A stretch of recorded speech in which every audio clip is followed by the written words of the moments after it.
evening, everybody, and welcome to Darling Stadium for tonight's game between the 5-0 in the district Hampton Crabbers and the 4-1 Phoebus Phantoms. Each team, of course, has one additional win. Hampton is 6-0, undefeated on the season. Phoebus's only blemish, a 1-point loss to the hands of the Woodside Wolverines. But these two teams are battling for the playoff positions as well as the Peninsula District Championship, which is still very much up in the air and still to be decided.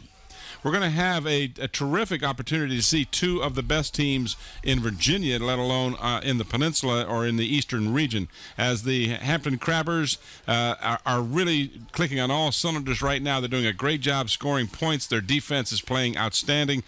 The Phoebus Phantoms, with, as I said, that one exception of the game against Woodside, would come into this game with no losses, but that's why they play the games, and Woodside is playing extremely well, and they have proven that they are no one to be taken lightly, and Woodside will be a contender throughout the rest of the season. Right now, let's go down to the sideline. Bob has head coach Mike Smith of the Hampton Crabbers.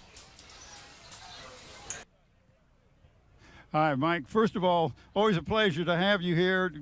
Everybody calls this a big game, but I know you always say all the games are big. You got to win each one at a time, so this isn't any bigger than any other game for you. Well, I wouldn't exactly say that. I mean, I don't think it's any bigger game to win, but it's probably a bigger game because I think both teams are very good football teams. So they played well. They played well. You know, they've really played well in recent years, and they played well this year. So sure, it's a big game, but you got to prepare for all of them the same way. But, yeah, I think it's the kind of game that football will be. It'd be nice to play 10 of them like this, you know. Oh, wouldn't that be great? Of course, you'd like to win them all. You're not going to win them all, but it'd be great for the fans. I think it's great for the kids. It's great for everyone. I think it is, too. I want to talk a little bit about your defense. You got some kids on there that'll hit. White comes to mind, but Fenner, young kid, sophomore, not real big, but he'll knock your shoes off. Well, Jacoby, he packs a pretty good wallet for a little guy, and we've got a couple linebackers that do that. We run to the ball pretty good, but they run to the ball pretty good too, and they'll put a licking on you when they get there. So that's why I say I think it's going to be a very competitive ball game. But you think Dee's going to try to throw anything a little special for you tonight? Man, you always try to slip something in. I'm sure they'll have a little something there, We probably try to sneak something in on them. And usually, though, when you do that, it just comes back to hurt you worse than it does them. But we'll both probably try to sneak something in. But I don't think either team's going to change a lot. You usually, when you get to the big dance, you dance with the girl that you took. So that's what it's all about. I think, you're going to do basically the same thing you did. Right. And you don't make wholesale changes. I know that. You have been so good at just the fundamentals over at Hampton, and I think that's one of the reasons that you win so well, because your kids are really prepared for the game. Well, I think it's absolutely a necessity in football that you've got to teach those things. I think in last several years that Phoebus has become more and more competitive, and I think they showed that. They won 2 state championships. Beat us in the second round last year, in the playoffs there. We split last year, and they're a very good football team. So, it should be a good one. It's a tough game you like to coach in. I'm sure you do. Well, good luck to you tonight, Coach. All right, thanks, Bob. Good. Let's go on back up to Tim. All right, thank you, Bob, and thank you, Head Coach Smith. Of course, Tracy McPherson doing a great job running the ball for the Hampton Crabbers, 16 touchdowns. He's got 819 yards on the season. And, of course, Tyrod Taylor running the attack as the quarterback. Young man, just a sophomore. He is going to be around here for 2 more years. He's having a spectacular year as well. Of course, you heard Bob and Mike Smith talk about the defense. They have always been known for their defense, Hampton has, and, of course, their offense as well. They do a great job of scoring, as I said to begin with, and they do a terrific job keeping the other team out of the end zone. Now, Phoebus, on the other hand, has great weapons. Elan Lewis, of course, has just been phenomenal. He has 16 touchdowns as well coming into this game and over 1,000 yards rushing. So Hampton's task tonight will be to stop Elan Lewis, amongst other things. In fact, let's go back down to the field as Bob has head coach Bill Dee of the Phoebus Phantoms. But, I look at your team. Defense stands out. That's always been one of your keys, hasn't it?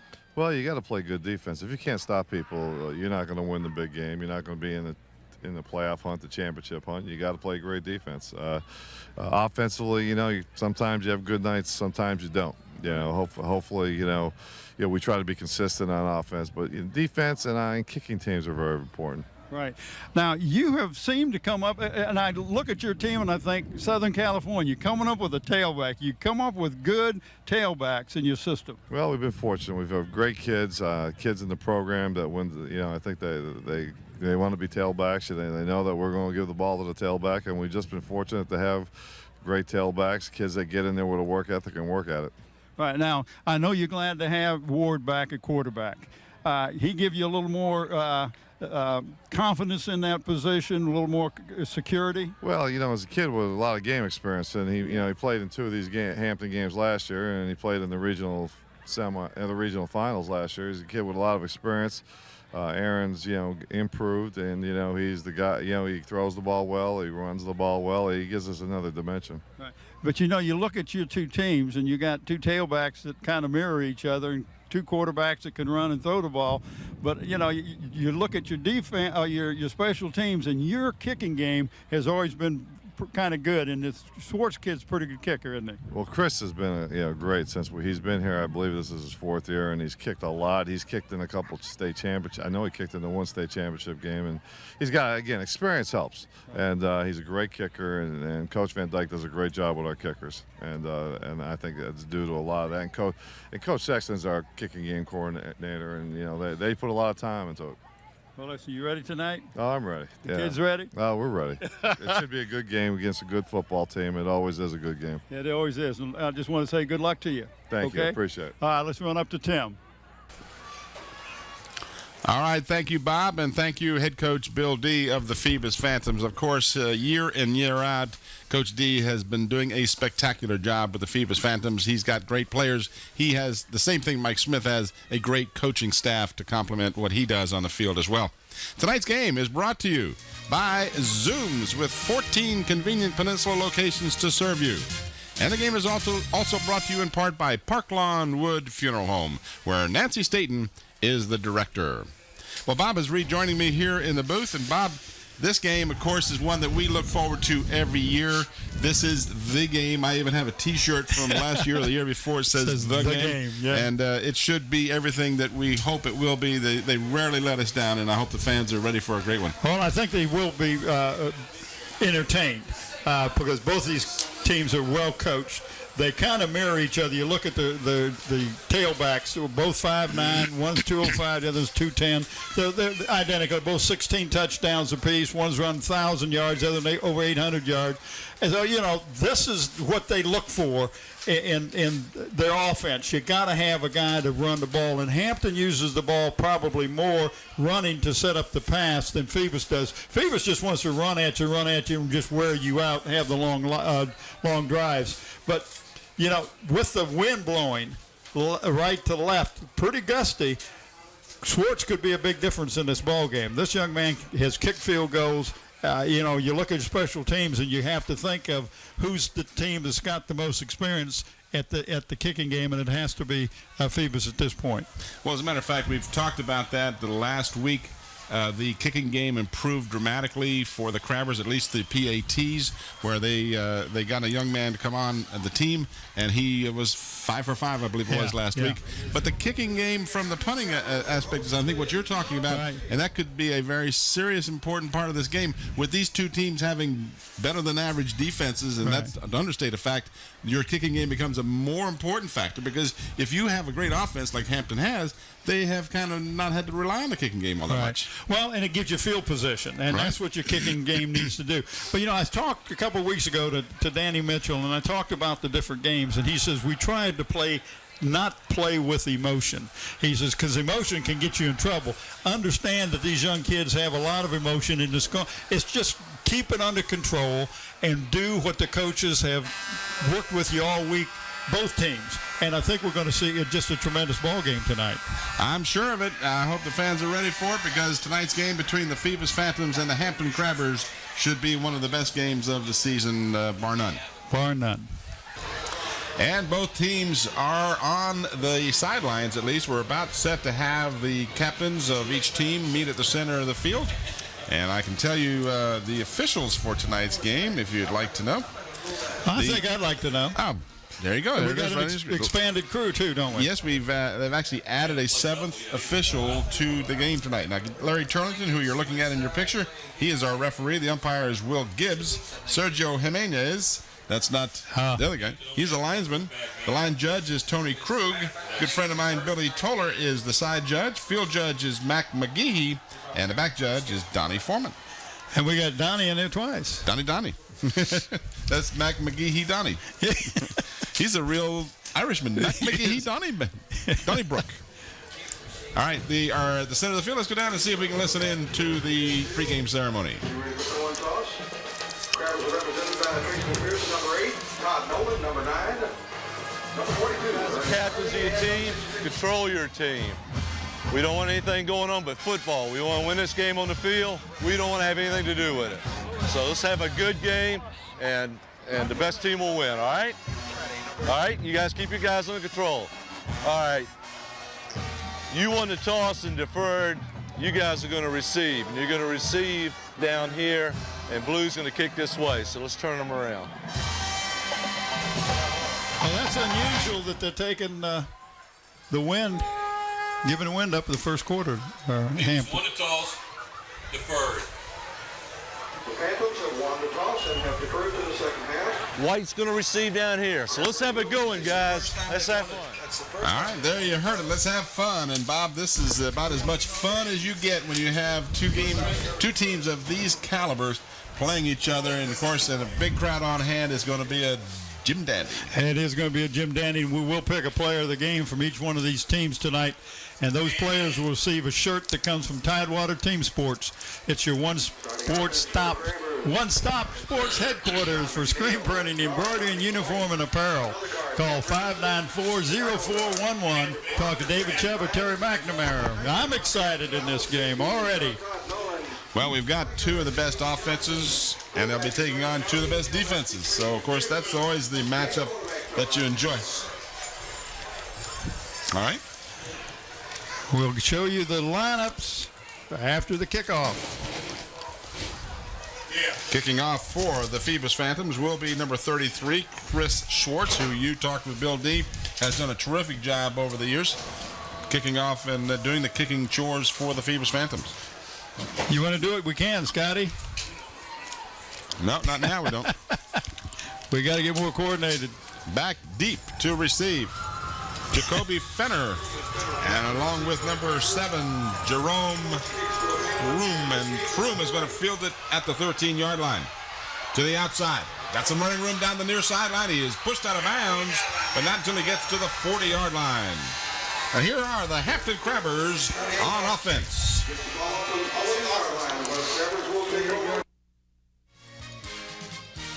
Sean McNeil, Jr.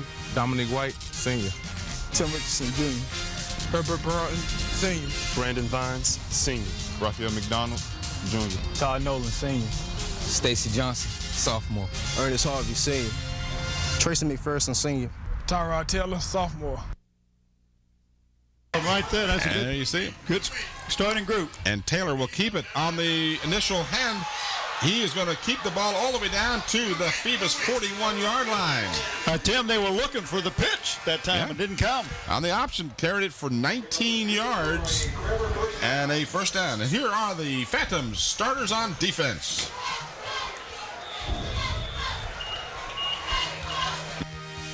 B.J. Brown, Sr. Tyreek Brickhouse, Sr. Steve Friday, Sr. Kobe Walker, Jr. Matt Wright, Jr. Keith Barnes, Jr. Donovan Anderson, Sr. Devontae Lindsay, Sr. Nathan Robinson, Jr. Reggie Norwood, Sr. Stephon Moss, Sr. And while we were watching the lineup for the Phantoms, Tracy McPherson got the call and picked up about 5 yards on the play.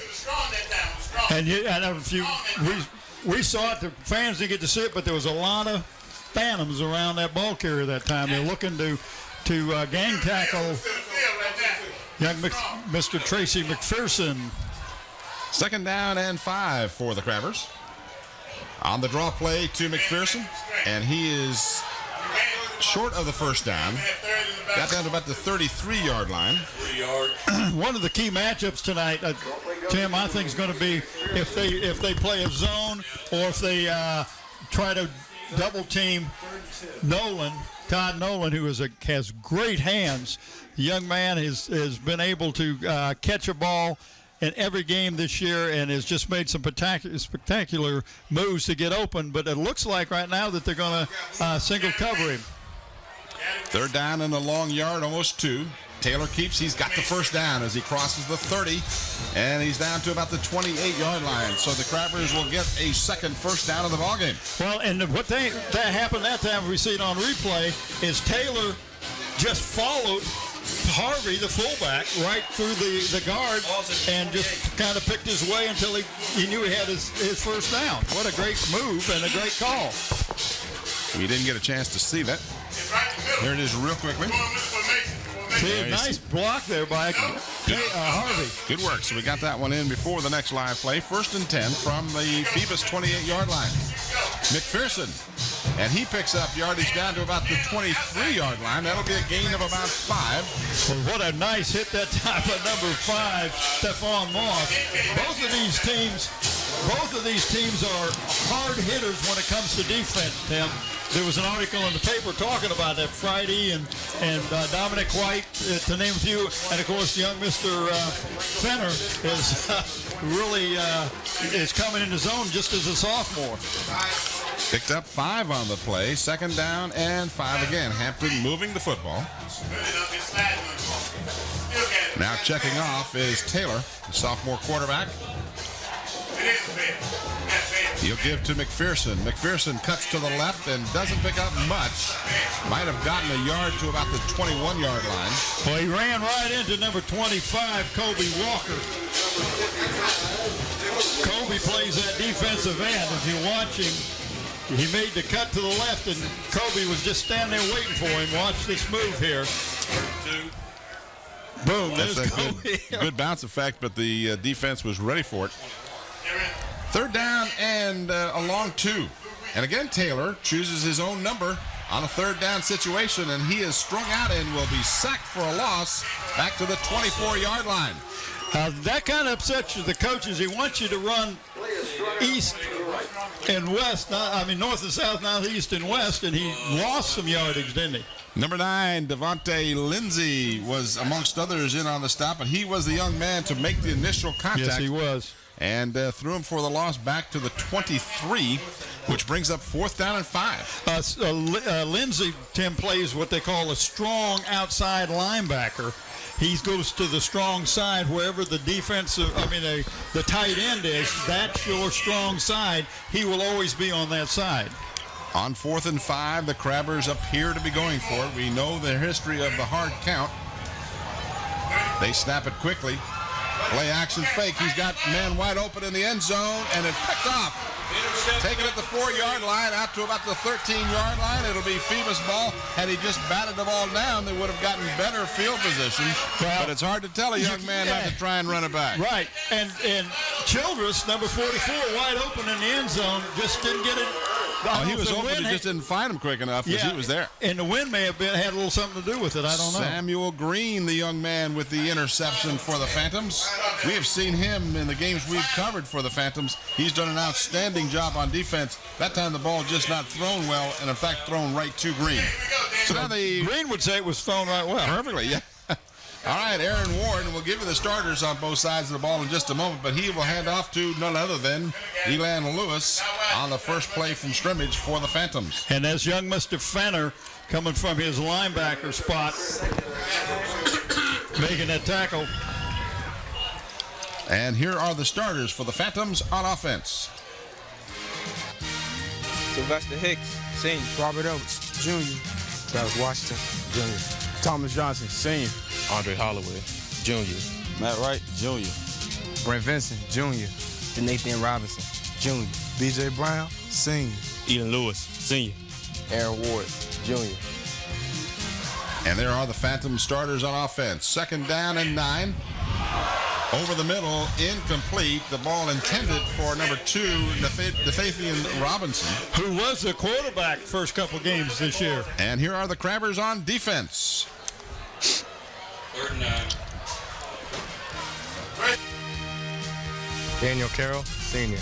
Dominic White, senior. Brian Alsink, senior. Tim Richardson, junior. Sam Green, senior. Sharon Childress, junior.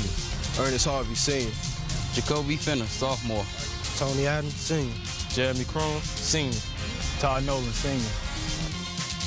A senior-laden defense for the Crabbers. This is Lewis, and Lewis will be stopped at the 12-yard line, and that will bring up 4th down as he did not even get back to the line of scrimmage. It'll be 4th down and 10. Banner again coming from that inside linebacker position. I'm telling you, this is going to be a defensive battle. At least it's shaping up to be at this point. But a young man can really hit.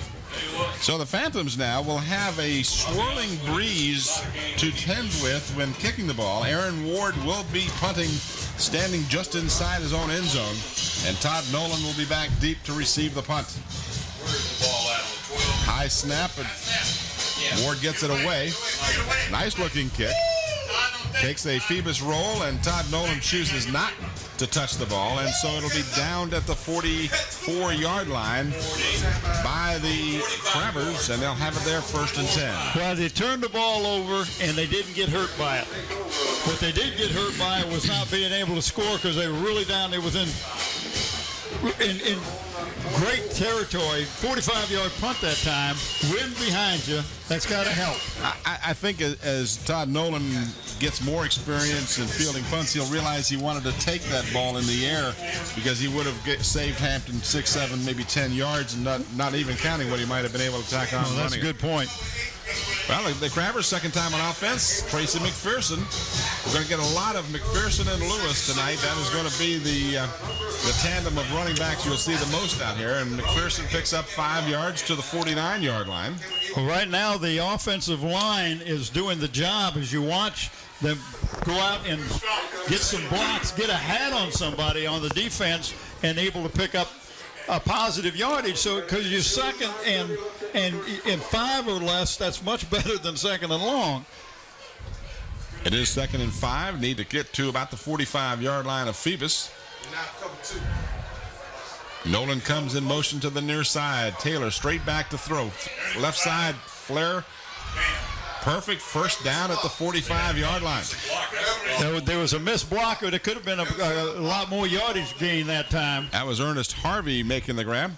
Young Ernest Harvey, very quiet young man, doesn't say a whole lot, just kind of speaks by what he does. Plays fullback, plays linebacker.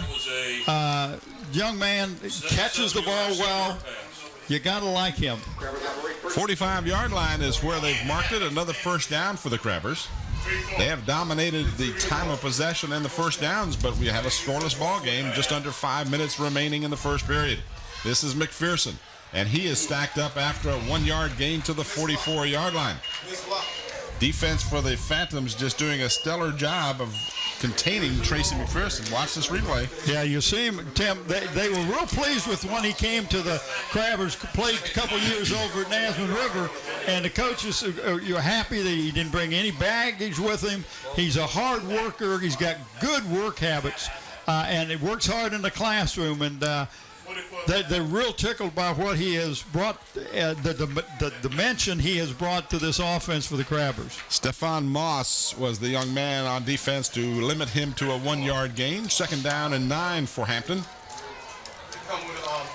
Taylor back to pass, has time, throws over the middle. He's got Todd Nolan open at the 15-yard line. 10-5, touchdown Hampton. You just got to double team him somehow.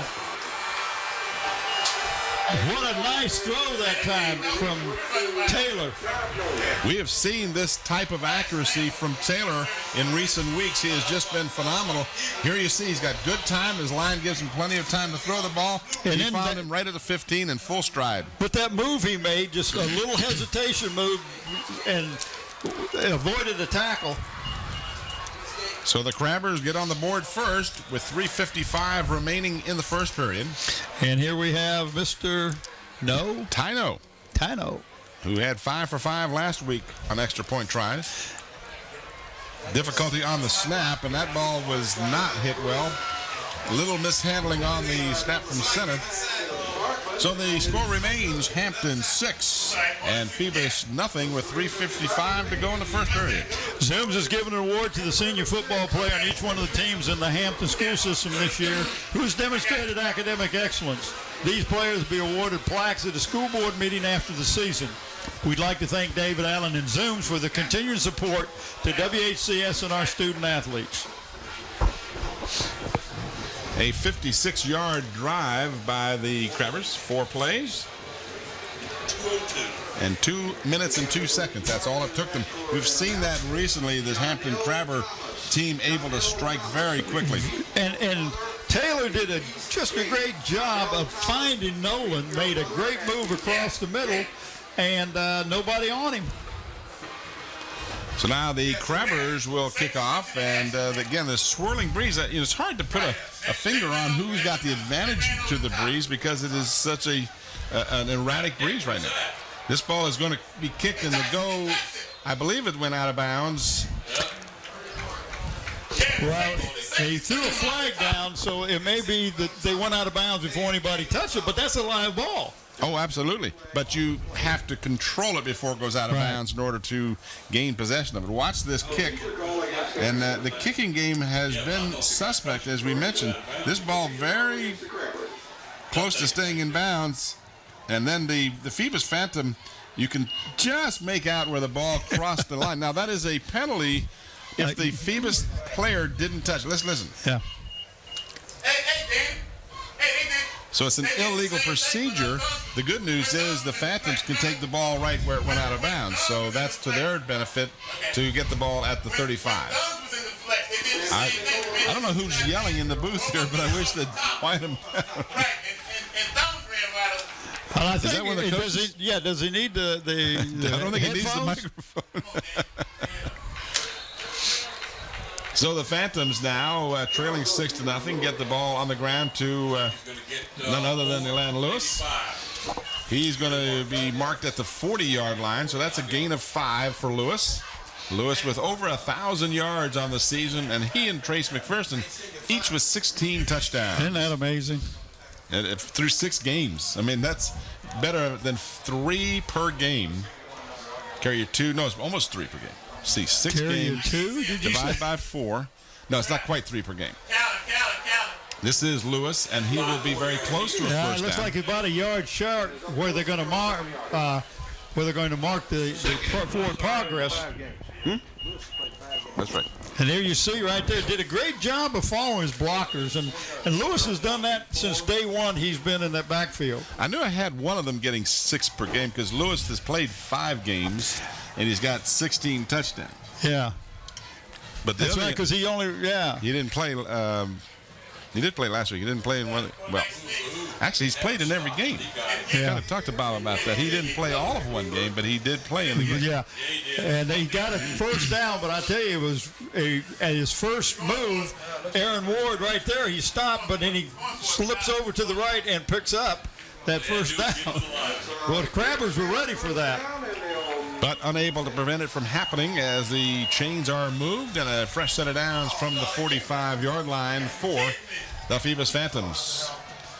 2:33 remaining in the first period. Tim Cole, Bob Hintz, Bob Killen, and Mike Hauser coming to you with the Channel 46 crew from a cool and windy Darling Stadium tonight. This game videotaped on the 22nd of October, 2004. I don't guess he needs his headset. I don't think he needs his headset either, but that's okay. Let's ask our director, can you guys hear that over us, or how's that working? I thought you could. There you go. All right, pick up a couple of yards by the Phantoms. 2nd down and 8. Aaron Ward looks across at the defense. Short step back. He's got it on the option. And he is across the 50 to about the Hampton 47-yard line. And young Mr. Fenner is in on a tackle again. He's got a nose for the football, young Mr. Fenner does. That's a gain of 6 yards. They can mark it where his knee went down. 7 yards. So it's 3rd down and a yard, a little more than a yard to go for the Phantoms. I don't think they're going to try the quarterback keeper again. I think Hampton will Well, if I got Elan Lewis, I can pick up a couple of yards, I think. Although Hampton's defense is tough. See how they play this one. It is Lewis, and Lewis dodges his way to a first down as he picks up about 6 yards all the way down to the Hampton 40, just inside the Hampton 40. Dominic White and Fenner in on the stop. Watch this. You're going to see some fine move. He just looked for the opening, made his shift, and his quickness and his strength just allowed him to get the first down.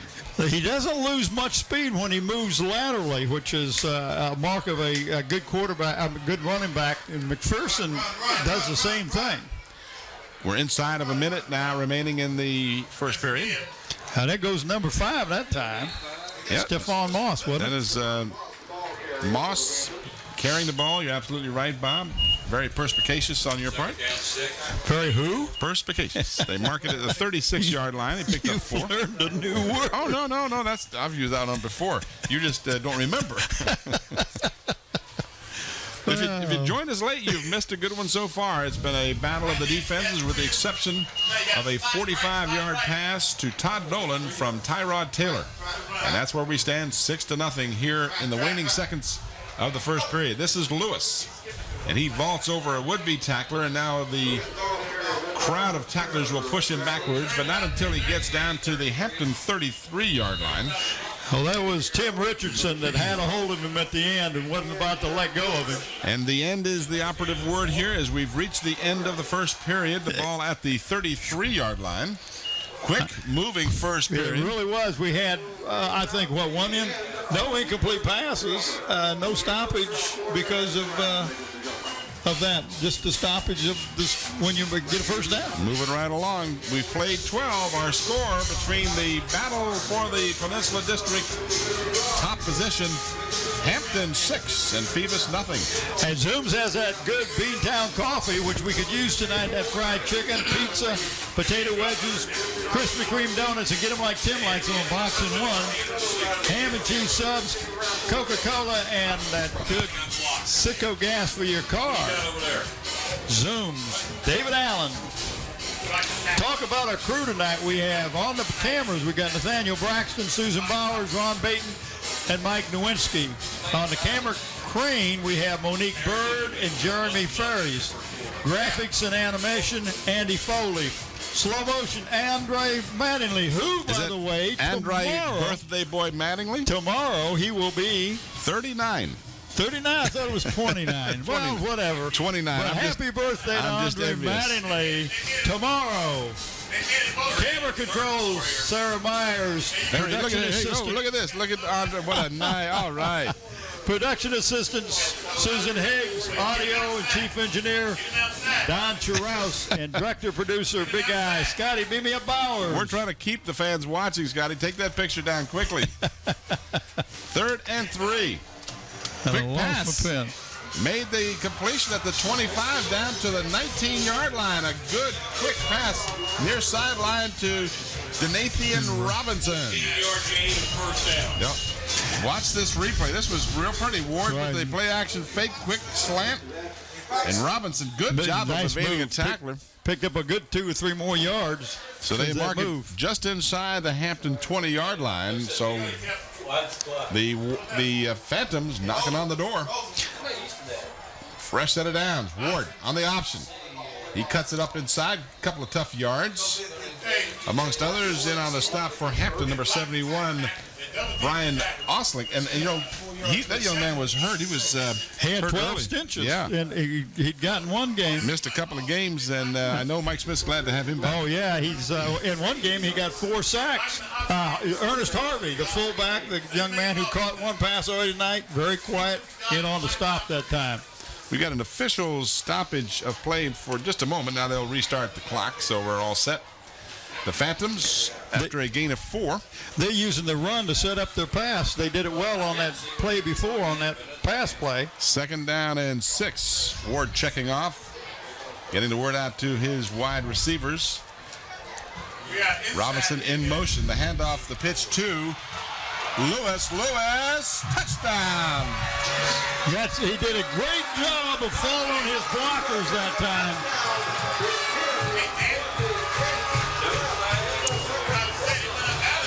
a flag on the play, Tim. There's a flag back here at the 15-yard line. Hold everything. Stop the band. That's a shame. Nice run.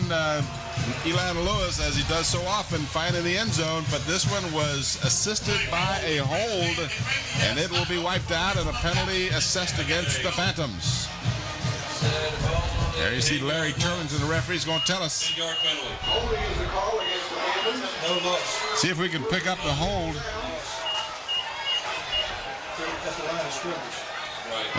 Didn't look too bad. No, that didn't look too bad. I didn't see any hold in that. Well, but that's not to say that it wasn't there. We just didn't have it. From that angle, it could have been a different angle from where the officials were, but what a nice run. Yep. So they marked the ball back at the 25-yard line. So take that touchdown off the boards for the Phantoms. 2nd down and 16 to go now. Crabbers are coming with the blitz and picked up nicely by Lewis. What a great job of busting that up. The ball batted away at the last second for an incomplete pass. But did Lewis do a good job picking up Fenner? He had the blitz coming, and Lewis just hit him head over heels. Watch this, coming on the blitz, and he just dumped him. Allowed him enough time to throw the ball, and then a nice defensive play downfield. As we're seeing it all over the field, Stacy Johnson getting a hand on that pass. We're going to have a timeout. And a timeout coming, and who's going to take it? I think Phoebus is going to take the timeout. All right, it's going to be 3rd and 16 for the Phantoms. I'm sure Bill Dee now wants to make sure everybody's on the right page here. Absolutely. To make sure there's no confusion. And speaking of on the right page, Bob has handed me the page that tells me about our remaining regular season games. We have 3 of them still to go. As you watch the replay, watch this perfect execution by the tailback in picking up the blitzer. But next week, we'll be back here at Darling Stadium on the 29th of October. It'll be Kickingham taking on the Bethel Bruins. And on the 5th of November, Warwick will visit the Phoebus Phantoms. That should be a real good ball game. And on the 12th, our last regular season game is Phoebus and Bethel right here at Darling Stadium. And there may be a surprise coming in the works. Might just be. I tell you, I look at Lewis. Lewis, the last 2 games, probably had 8 to 12 carries. He's only had in the last 2 games with a sore shoulder. But you couldn't see anything wrong with that shoulder on that block that he put on. He may have aggravated it. Well, he could have. But I tell you, if he hadn't got the block, Fenner would have sacked Ward. No question about it. It was a perfect execution of what you're supposed to do. 3rd down and 16. And on the quarterback draw, and Ward still on his feet, but finally wrestled to the ground. That was Harvey over there. He was there along with number 44, Sharon Childress, in on the stop as well. So it's going to bring up a 4th down and even longer, as they lost 2 yards on that play. 4th down and I don't about look for 18. them to kick a field goal with the wind in their face. Well, that's exactly where he was practicing the whole time, from 45. They do not have the kicking team on there.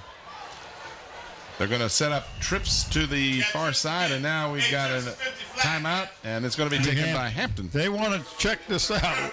So 10:02 remains in the first period. Our only score was a 45-yard pass play from Tyrod Taylor to Todd Nolan. The extra point was no good, and that's where we stand, 6-0 in the battle between Phoebus and Hampton. Full house in the house, Bob. It's great. Look at the people standing around the fence. I love it. This is what Friday Night Football is all about. Aaron Ward, they're a young man at quarterback. They're glad to have him back in the lineup. He's probably the best athlete on the offensive team. He needs to be, just make more mature decisions. He's doing real well, and he could be as good as any quarterback they had over at Phoebus. So they're real high on him. I'm not sure I completely agree with the best athlete on the team scenario, but that's on up for their discussion. offensive team. Yeah, well, Elan Lewis would be another one that comes to mind.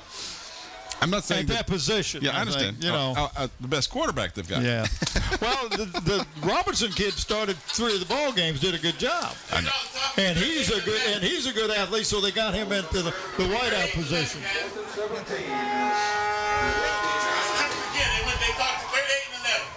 All right, 4th down and a ton. And the Phantoms are not going to try and kick it.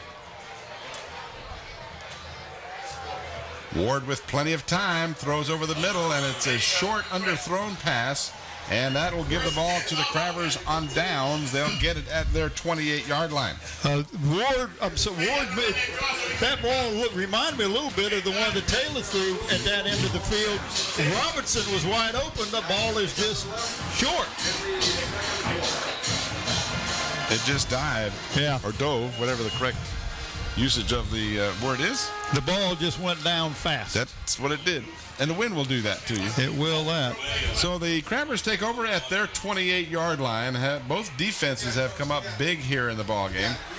Phantoms stopped the Crabbers on their initial possession, only to give up the touchdown on the Hampton's second possession of the ball game. The Crabbers have a double wideouts to the top of your screen. And this is McPherson getting the call. He picks up a couple of yards to the 30-yard line. Number 15 for the Phantoms. In on the stop, Keith Barnes. Rapidly moving first half. Both teams sticking pretty much to the ground, but then you'd expect that when you've got two running backs that have almost 2,000 yards between them. Mike said that. You dance with the woman you brought to the game, right? Or something like that. Something like that. And both of these teams rely heavily on the running attack and the tailback. 2nd down and 8. Taylor wants to throw. Lofts it up for Nolan. Nolan brings it in at the 20-yard line. First down for the Crabbers. Nolan just does a great job of concentrating on the ball and adjusting his speed. 53-yard completion. You're going to miss the ball for a moment here, but here you see at the very end, Nolan looks up, gets the ball, gathers it in for a 53-yard pass completion, and once again, the Crabbers are threatening. Well, nothing will pump your offense up any better than if your defense makes a stop. 17-yard line of the Phantoms is where they've marked the ball. With 50, what? 53? 53 yards. Wow. And all of that in the air. Threw it 60 yards. Yeah. Yeah, because he was well behind the line of scrimmage. McPherson cuts back across the 15 to about the 13-yard line, so he'll pick up about 4. We have to either keep talking to keep them from being... Yeah, we need to talk louder. Or more frequently. A nice move right here, and a good spin move by number 9 for the Phantoms, and that's Lindsey avoiding a block. But he made McPherson cut back inside, and that's the job. Don't let him get outside you. 2nd down and about 7. Taylor wants to throw. Got a man wide open. Touchdown. That's Harvey. Harvey. Yep. Ernest Harvey. Where was the ball at? 14. That's a 14-yard touchdown. Nice fake. Good protection. Harvey wide open. Nobody picked him up coming out of the backfield. Someone lost him out of the backfield, and he was wide open. A good job by the young sophomore quarterback to find the open receiver. It isn't always that simple. Well, that's one thing that Danny Mitchell said about Tyrod Taylor. He will find the open receiver. If he doesn't, he'll pull it down and run, and he's a good enough athlete. He's going to pick up some yardage running the ball. We're going for 2 this time. Trying to make up for the one they missed earlier. Taylor will check off. He's got Nolan wide to the left, and now we're going to have a timeout call. So this won't make the coaching staff all that happy to burn a timeout on an extra point, but I think they realize that it's very important to get every point you can. Well, in this case, you need to get the extra point because they know that Phoebus has got a good PAT kicker. And Chris Schwartz has just done a good job all year. 72 yards, 4 plays, a minute 55. 72 yards, 4 plays, $155 is all it took for them to score. Wow, $155. So that one was 202 and one was one. I'll wait till they're done. I think we're trying to pick up some of the conversations with the coaches on the sideline. I'll wait till they're done because there's no reason to try and talk over them. But that's a good shot of Susan Bowers. She said she's got her warm stuff on tonight. I bet she does. It is chilly out here. crowd, but the good news, no rain. I just all week long after rain, you were out of town, but it rained Tuesday and Wednesday just ferociously. And I thought, well, boy, let's just hope for the best. And this is not bad. No rain tonight. So the Crabbers, again, will line up for the 2-point conversion. Taylor under center. Gives to Tracy McPherson. McPherson He's going to be stopped. He is going to be stopped as that tough Phoebus defense prevents him from getting into the end zone. But the Crabbers have added a touchdown, and they lead now 12-0 over the Phoebus Phantoms. It's been, as you might have expected, the passing of Mr. Taylor to Nolan, and then finding a young Harvey coming out of the backfield for 14 yards, and that's the second touchdown coming at 8:02 of the first half. I want to talk a little bit about the Division V playoffs. Right now, Hampton is leading with Woodside second and Phoebus third. Now, tell me what you learned tonight on radio coming here. Well, what they were talking about was that it used to be that when the Division 5 and Division 6 teams were choosing, who was going to represent and be a home team and a visitor, used to be that the district champion, regardless of their power points, hosted the game. So often you'd see Phoebus and Hampton having more power points than someone from the Eastern District, and then have to travel, even though they had earned a home field from the power points. So they changed that rule. So right now, Hampton, Phoebus, and Woodside are the top three. Top three as a fair catch is called for and taken by the Phantoms. So right now, Hampton, Phoebus, and Woodside, more than likely in the first round of the playoffs started right now, you'd have two Peninsula District teams hosting to begin with. But of course, there's a lot more football played between now and then. But if it stopped today, because Hampton's number 1 and Phoebus is number 2. No, Woodside is number 2. Yeah, Woodside would host, and Phoebus and Hampton would host. Okay. Phoebus would play one of the other of those teams again. He would play probably the number 2 team. The new 2 and 3 team would play, and Hampton would, in this case, if it started right away. Right now, they'd play Hampton play Norcom. Okay. But again, a lot of football to be played. But that's how it works out. That's the change as we watch Lewis. Lewis runs the ball for 4 or 5 yards. But the old way kind of penalized the Peninsula District because we had the most powerful teams with the most power points, but the power ratings, but they were penalized because the automatic home berth went to the other district. And you look at this, and there's not that much difference between a Division 5 and a Division 6. But if you beat a Division 6 team, you get 20 points. If you beat a Division 5 team, you only get 19 points on the power rating. Well, yeah. Even if you're in the same district. Because they think as the pitch to Lewis, and Lewis very smartly just falls on the ball. They figure he'll conceive pitch. Go ahead. Well, the way the power ratings work is Division 6 is supposed to be the more heavily populated school. Therefore, the logic is they have more students to choose from for the team. Right. But they're over not the years, necessarily good, the best. No, because over the years, the Division 5 has been the most competitive division. And the strongest. Yes, well, that's what I mean. Competitive and strongest. I mean, in other words, most times, Division 5 team from the Peninsula District kill any Division 6 team from anywhere else. Yeah. Third down and 10 for the Phantoms. Back to the game at hand. Ward wants to throw. Got a man wide open at the 40. That's the first down to the 41-yard line. Keith Barnes. Yep, nice pass and catch as He threw a bullet on that one. actually I've got that as Brent Vinson, number 12. 12. I thought it was 15. That was my mistake. It was 12. You're right. Vincent coming off of he plays the split end. Nice pass by Aaron Ward, finding him for the first down at the 41-yard line. Big first down. Yes, the Phantoms really would like to get some points before halftime, and we are approaching the 6-minute mark here in the first half. Ward fakes and then gives to Lewis, and Lewis breaks a tackle and drags another tackler and picks up about 7 yards. Almost 8.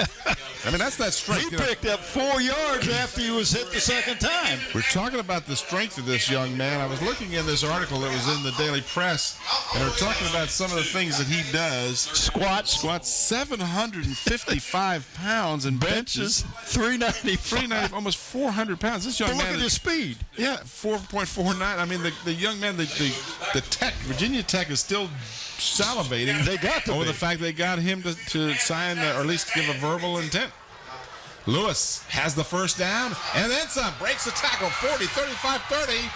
The angle by Todd Nolan will prevent him from getting into the end zone, but he gets all the way down to the 21-yard line. Well, that's what you expect if you're Bill Dee, for him to break some of those tackles and take this team on his shoulders, and that's exactly what Elon Lewis is doing right now. We just went through people right there, and if Todd Nolan didn't have the speed he has, he would never, he would have got the touchdown. But a great job by Todd Nolan getting the angle and taking him out of bounds at the 20-yard line. 31 yards. 31-yard run by Elon Lewis.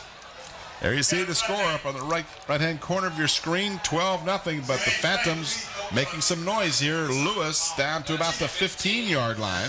Looks like he picked up a good 6 yards. 6 yards, yep. Well, you get 6 every time, you're going to have a lot of success. Oh, can you imagine Woody Hayes, if he had a back that could get him 6 yards every time instead of 3 in a cloud of dust? Right. Hayes turning over in his grave. 2nd down and 4 for the Phantoms. I started to say they each have 2 timeouts. Hampton has 1 timeout remaining. Phoebus has 2. And that's number 5 for the Phantoms, Stephon Moss, who comes in there at that fullback position. Well, yeah, and he's not listed as the starter at fullback. B.J. Brown is usually the man who. But that's the second time we've seen Moss carry. Yeah, Nick Brown comes back in. Mark the ball just inside the 12-yard line. It's 3rd down and 1 as the Phantoms need to get across the 11 to move the chains. Double wideouts to the far side. This is Lewis, and Lewis hits the line, and there's a little bit of movement. I think he might have made it. If he got to the 10-yard line, he made it, didn't he? That it would be the way I look at it, and it is a first down. So it's 1st and goal, the ball right at the 10-yard line, and then you saw a good extra effort. He got hit, went back, and then he kept right on going. What a nice drive by Mr. Lewis, who keeps those legs. Those powerful legs. Who could squat 755 pounds. My gracious. I can't even, what is that, about 3 of you? More like 2 anymore. I was trying to make you feel good, Tim. In motion, near side. Oh, he's moving forward. Hand off to Lewis. Lewis in the end zone. Is there a flag? We heard someone say they thought they saw some motion. Oh, they say they say out of bounds. Say they went out at the 4. The official right on the spot. So let's see if we can see it. Ooh. Well, that's back just that up and slow it down. Can you, Scotty? Can you back that down just a little bit? There you go. Back him up. Let's see where that foot is. Yep, right there. Right Good there. call. He did. Good He call. got the line. Perfect work. Looks Good. like closer to the 3 than the 4. It does look between the 3 and the 4. That was great camera work, gentlemen and ladies. That was perfect. He did step on that chalk. 2nd down. Lewis stacked up, and he's down to the 1. Did not get in. But it's not because of that. It wasn't second effort. And Lewis is slow to get up. He is shaken up. I don't know whether he just needs a breather or what. He's not limping, but he looked like I feel sometimes. He kind of had to drag himself up off the ground. But you can hear the fans on the Phantom side. I think that shoulder's bothering him. He is favoring his right shoulder right now. And I think we're going to have a timeout, which is probably a good move. I think it's a great move because you're looking at 3rd and goal at the 1. And you know he's going to go for it. You're not going for the field goal at this point. No. You got to go for the touchdown. And you got Lewis, who was definitely slow to come up off the turf after that last tackle. And you wonder if it's not because of the shoulder that has given him some some problems in the last couple of weeks. But and we want to address he plays that too. Sore all the time. Well, that's what I wanted to address. They brought this out. Bill Dee kind of. Well, he wasn't very happy in the fact that, everyone said, well, Lewis is hurt, so he's not going to. Well, Bill Dee said he's been hurt all year long. This shoulder thing is something he plays with all the time. Yeah. Now, and sometimes, not to say you can't aggravate it, but. Right, and that's probably what happens. It could just takes a hit at a certain angle, even with the shoulder pads and everything on, you're going to feel it in your shoulder. He just kind of tries to block it out of his mind and go ahead and play anyway. And that's what they like about him. He knows he's going to get hit because that's the position he plays. Right. Ball is just inside the 1-yard line. They have to score. They cannot get a first down without a touchdown. This is Lewis. He burrs his way in. Touchdown.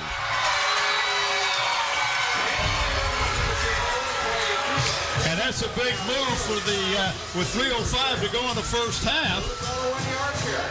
You watch right on the end line there. The goal line. Goal line. That's what I meant. I know you're trying to say it. I'm just excited.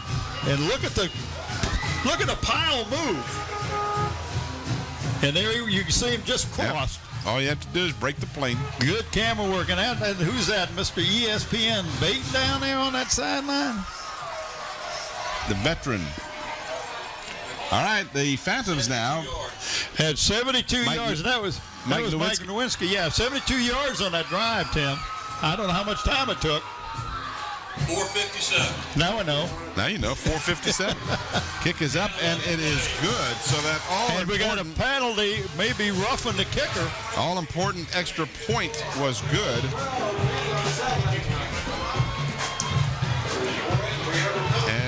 That is exactly what it was. It was running into or roughing the kicker, and they'll assess that on the kickoff. We got someone who lives in a barn again. Got the door open here. We need to put a big sign on there. Well, and then we'd have to assume they know how to read. There you go. Now, it's not often that Nanook here wants the door closed, but it's chilly out there tonight. Nanook from the north. That's right. It is a little nippy tonight. The fans out here feeling the frost is in the air, if you will. I want to let the fans know that we have school board meetings that are live broadcast the first Wednesday of every month at 7:30. So we ask them to tune in and be informed. We got a new superintendent, Mr. Russo, doing a great job. You're going to see some good things happening in the Hampton school system. So you need to tune in on that first Wednesday of every month, 7:30, WHCS Channel 46. So Elan Lewis punches it in from 1 yard out, as he, as so often all year, in fact all through his career, has been the ball carrier of record in almost every game. 16 carries, 80 yards. And you might have been able to hear that. 16 carries for 80 yards so far in the ball game and a touchdown. So that touchdown cuts the margin to just 5 points. And again, the kicking game or the just uncertainty of kicker. it. Yeah, but the uncertainty of the kicking game for the Crabbers could come back to haunt them. A lot of game to go, however. So Schwartz will benefit by the running into the kicker penalty. He'll get it at the 45 to kick it off. It'll be out of bounds, so that's got to drive you nuts. Big break. That's a big break for the Phantoms because now they get it. For the Crabbers. No. For the Crabbers, it's a big break for the Phantoms because they get the ball all the way out at the 35-yard line. They don't have to. They don't get it there. Hampton gets it there. That's what I mean. It's a big break for the Phantoms. Crabbers. One of the teams. You confused me. Someone got a break out of this. I'm just trying to understand who got the big break. I was thinking it was the team receiving the ball. There you go. Whoever kicked it didn't. Someone got a break. Well, and what really hurts you is because they were also kicking 5 yards further up because they're roughing the kicker. That's why I was trying to, because it was like, gee whiz, you get all this extra distance that you get, but that wind has been so ferocious. Now they're discussing the options with the Crabbers. They could get them to re-kick it if they wanted to, I believe. Yeah, will they go back 5 yards? Right. Or they can take it, and I believe they get it at the 30-yard line. Yeah, and I might just take it at the 30, and I think that's what the Crabbers are going to do. See, even Larry Turlin wanted to point in the wrong direction, so he wasn't sure. He's listening to you on shortwave radio or something. All right, got confused for a minute, had a senior moment. And I'm trying to help you. I know you are, and I'm falling deeper into it. I was trying to fill the hole up, and you kept. Someone benefited by that. You gotta enjoy this game. We both get excited sometimes. 30-yard line. That's where they get it. The Crabbers leading by 5. Taylor under the center. Fake. Rolling. Wants to pass. Got Nolan open. Throws it. Completes it at the 45-50. 45-40. Cuts to the outside. Cuts back into the 25-yard line. Todd Nolan with a spectacular run after the catch. And that's how you rate wide receivers is not how many they catch, but how much yards they got after they caught the ball. 45 yards all totaled. And that was a good job by Robinson, even though he was out of position, ended up making the tackle, and now we got a timeout by the Phantoms. They just went down and scored. You're on a high, and all of a sudden Hampton throws the ball from the 30 to the 25. Yeah. I mean, your defense kind of relaxed. 5 of 6, 162 yards. 5 out of 6 for Taylor, 162 yards. Oh, that's just unbelievable. That gives Nolan over 100 yards, and we're still 255 away from halftime. So this has just become a lethal combination on the part of the Hampton offense. And it looked like that he may have been double teamed there. Yeah. I mean, they had 2 men on him, but he still gets into position to make the catch. I'm telling you, this young Taylor at quarterback is just a sophomore. That's amazing. Good job, Coach Dee. So if you're a Hampton. Okay, now Tom. If you're a Hampton fan, you got to be thrilled because this young man's going to be around for a couple of more years. Well, see, if you have a tailback, you get 5, 6, 7, 8 yards at a crack. All of a sudden, you got a quarterback that can pick up 30, 40, 50 yards at a crack. Question. And here's the tailback you were speaking of, Tracy McPherson. That ball come loose. Yeah. It would appear that the Crabbers are keeping it. Watch this replay. Looked like number 64 for the Crabbers came up with the ball. Make it second and long for They mark it Sean McNeil. Mark it at the 19-yard line. That's a gain of 6. Second down and 4. Right, so now you got the weak side to the field. Now you have the weak side to the field, in case you couldn't hear that. Okay, I didn't hear that. Taylor in trouble. Got away from, he's in a world of hurt now as he had 3 swarming defenders there. One of the first to trip him up was number 15. That's Matthew Mitchell. No, it's on the wrong side. Number 15 is Keith Barnes. Keith Barnes. That's the one I gave. We make sure we can talk about Mr. Barnes because I kind of messed up with him. And forcing that play as well for the Phantoms was number 70, Tariq Brickhouse. Love that name. Yeah, Barnes come up from the JV, runs real well, is getting more confidence all the time in reading the keys, and the coaches just love it because he got great improvement. What happened here? I've got a hold, White, still second down. See, Larry Turlington told you what happened. Well, you and I were talking about the point of the infraction. Oh, yeah, that's a huge penalty. That moves the ball all the way back out to where they're going to mark it, 43, almost 44-yard line. I'd say I would put it at 44. Wow. So a second down and 2.5 miles. Well, we got Stacy Johnson down to the near side. 20, 30. Wow. Second and 30. Taylor can make that up with one throw. He's got a man. He beat his defender, but he couldn't quite get to the ball. Well, I tell you why young Mr. Stacy Johnson was open is because Todd Nolan was about 10 yards from him, and he got all kinds of attention. Watch this replay. You'll see. Nice arm on the young man. He was standing at the 50-yard line, threw that ball 50 yards in the air. Unfortunately, a little too long for Johnson. So it's 3rd down and 29.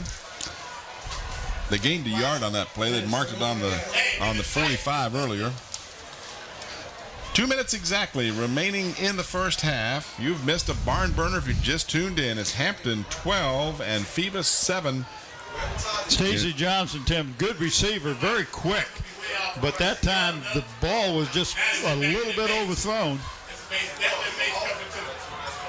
Big play for the defense here. Taylor over the middle, just out of the reach of Todd Nolan. That ball rifled and a little bit far ahead of him. Had he caught that in stride, he would have been still running, I'm afraid. But that was not to be. Now the Crabbers looking at 4th and 29. And I think they're going to punt it, Tim. Well, you don't want to give the other team a chance to get back in this game with a score just before half. Well, and you don't want to give them good field position either. That's the point, because they're at the 45. You don't get the first down here. You run the risk of Phoebus, and they can score quickly on you as well. We've seen that before. The kicking game has been a little suspect for the Crabbers. Got a good snap and a nice high kick. Punt. Taken at the 18-yard line. And Donathan Robinson lost a couple of yards as he tried to reverse his field. And unfortunately for the Phantoms, end up at the 16-yard line instead of about the 18 or 19. Well, it was a great job on the coverage team that time by the Crabbers. They got down. That ball was high enough that allowed them to get down the field. But you saw what Robinson did, and we were talking about that earlier. He fielded the ball and letting it hit the ground and maybe take a big Hampton roll and put him way back. He made a good decision, I think, to field the ball. So the Phantoms with 1:45 on the clock, and they have one timeout. One on the board, and they are 84 yards away from a score. We've seen stranger things happen. Here it is. There it is. Sweet. And inside handoff, the fake pitch. Trying to catch the Crabbers kind of leaning towards Lewis because your tendency is to do that. He had the coach up here messed up. He said, that's the sweep. Nope, no it ain't. The fake sweep with the handoff to the inside, but it didn't get much yardage. Picked up 3, 2nd down and 7 to go. B.J. Brown comes in for Moss. They must be shuffling into plays tonight, Tim. Very likely the case as they started to say the clock is moving. And, of course, that is a bearing on the opportunities that still afford themselves for the Phantoms here in the first half. Got double wideouts to the near side out of the I formation. Well, Phoebus doesn't want to do anything silly. They're going to get the ball to start of the second half. Ward changing the play, gives to Lewis. And Lewis has some running room, drags tacklers out to the 33-yard line. From the 20, that's a 13-yard gain, and that will be a first down for the Phantoms. So the clock will stop while they move the chains. Watch this replay. Childress was the one that finally brought him down. We dragged a tackler for about 2 or 3 yards. That was Childress. I mean, he finally got around it. You got to get him around the ankles. You get him around the ankles, he's not going to go anywhere. 45 seconds. Clock is moving. This is Lewis again, left side this time. A host of Hampton tacklers were there to stop him. About 7 of them. Yep. 61 was one of them, Daniel Carroll, amongst others. Looked like Harvey was in there as well. So now the Phantoms going without a huddle. They do have 1 timeout remaining, but we're down to 22 seconds, and the clock is moving. 2nd down and 8. Draw play to Lewis, and perfectly diagnosed by the defense. Make sure to pick up that number. That's Harvey again. That's Harvey. I tell you, Harvey and Fenner have just played outstanding defense, both of them. The Phantoms will not be in any hurry to run another play as the clock will run out here in the first half. And we've seen a terrific first half of football as after one half, it's Hampton 12, Phoebus 7. The third quarter of action coming right up after this brief timeout.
halftime as the teams are back on the field. Real quickly, I want to give you the halftime statistics.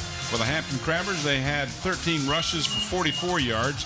Tracy McPherson, the leading rusher, 9 carries for 36. But the passing attack was the story of the first half for the Crabbers. 5 out of 8 with 1 interception, 2 touchdowns, a total of 162 yards, and Todd Nolan accounting for 3 of those grabs for 142 yards and a touchdown.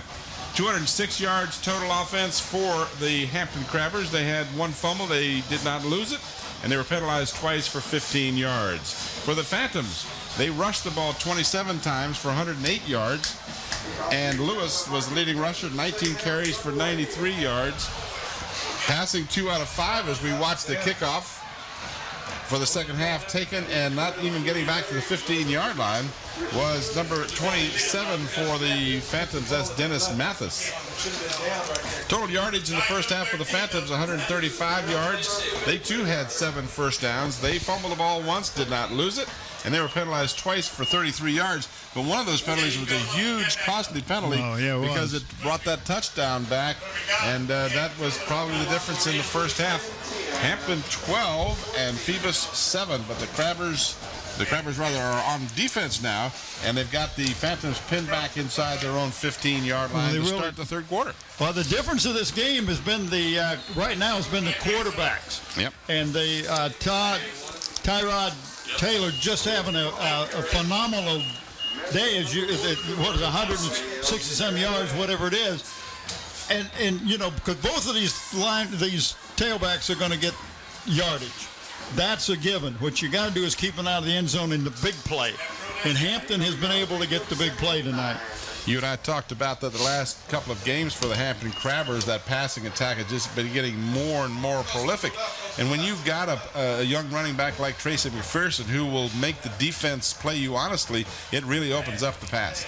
Quick pass, far sideline, got the completed pass, first down, and finally going out of bounds. That was Donathan Robinson making a nice grab from Aaron Ward, and they'll move the chains. Well, that was a little different look that time. If we see it on replay, Tim, he fakes the dive, and it comes up in a real quick pass to Robinson, who went out in the flat and did a square out, and enough to pick up the yard. And that's a very important first down for the Phantoms, Tim, because they were pinned back. Jeremy Kroom on the stop. 35-yard line is where they mark it. Set of downs for the Phantoms. Now Ward will check off. Reggie Norwood split to the left side. This is Lewis for a couple of yards out to about the 31-yard line. A pickup of, let's call it 2, depending on the actual spot. Tim Cole, Bob Hintz, Bob Killen, and Mike Hauser coming to you from Darling Stadium. This game videotaped on the 22nd of October, 2004. Hope you're enjoying this game so far. Hampton looking to remain undefeated as they come into this game 6-0, 5-0 in the district, while the Phantoms smarting from that one single loss, a 1-point loss at the hands of the Woodside Wolverines. They are 5-1, 4-1 over in the district. Pitch to Lewis, and Lewis. Nice cutback, Tim, because there was no lane outside, and he cut back in and picked up enough yardage for the first down, it looks like.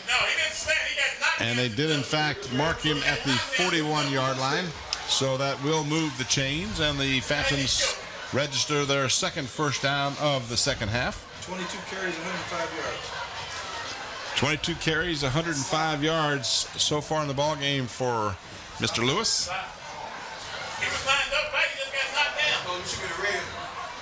Lewis again, and Lewis is stacked up after a short gain on the right side.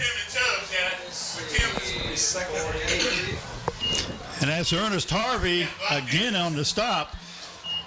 He is really, and 2 plays before that he was in on the stop. You know, when we were comparing Lewis and McPherson, the statistics for them for this year, other than the yardage, is almost identical. I noticed. Coming into the game, 126 carries for Lewis and 1,046 yards, 16 touches. 128 carries for McPherson, same 16 touchdowns. These young men are in a battle for the Peninsula District scoring leadership. The pitch to Lewis. following the blocking. Tries to turn that right corner, and again, the Hampton defense just closes down and will not allow him to get at the corner. Well, and they went to the short side of the field that time, hoping that the Crabbers would overload the wide side of the field, and they didn't. As you watch this replay, it's just a simple pitch. He's got B.J. Brown out in front of him, but number 21 for the Crabbers. That's Sam Green. Sam Green making the tie. You know, you got to like this defense for the Crabbers. I need to correct something I said in the first half. I credited the interception to the wrong number 21 earlier. That was Preston Whaley of the Phantoms who intercepted that pass in the first period. That ball almost picked off.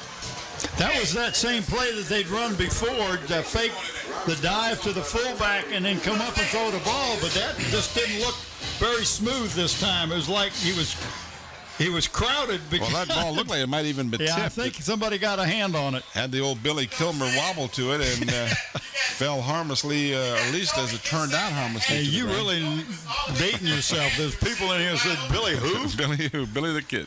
Not Billy Bob Thornton? I mean, who are you talking about? 45-yard line is where the ball is. 4th down and 6. Aaron Ward with lots of time to take his time to kick it, does so. Taken by Nolan at the 19, 20, 25. Still got his feet. And finally down at the 33-yard line. So a fine return by Todd Nolan. He never gave anybody a clear shot at him. He just kept moving and dodging. Great return. There you see him helped up by one of his teammates. He's been a busy young man. 142 yards in receptions on just 3 catches in the first half. Now watch this. And Ward took his time because there was not much pressure. But right here, he made 1 miss, 2, 3 miss, 4 miss. I mean, and this is not a poor tackling team here. No. He was making the good defense and the special teams of the Phoebus Phantoms look a little inept on that play. 34-yard line is where they set up. Taylor wants to pass. Got Nolan wide open at the 45-yard line. He had to come back to the ball. That should be a penalty for piling on, but I guess they won't call it. Once he was down, he can't go anywhere. Well, I don't see a penalty flag. But Nolan was so wide open that time, like a blown assignment. Well, that's happened again. You know, Harvey caught the touchdown on a similar wide open situation, but that could have been piling on. I'm not sure why they didn't throw it. You know, high school ball, you're down, you can't get up. In any event, and if you get up, you can't go anywhere. No, anyway. I mean, he didn't even try and get up. That was a late hit, but they didn't call it. So this is McPherson, and he is still struggling for a couple of tough yards to the 42-yard line. So again, the big catch by, once again, Todd Nolan.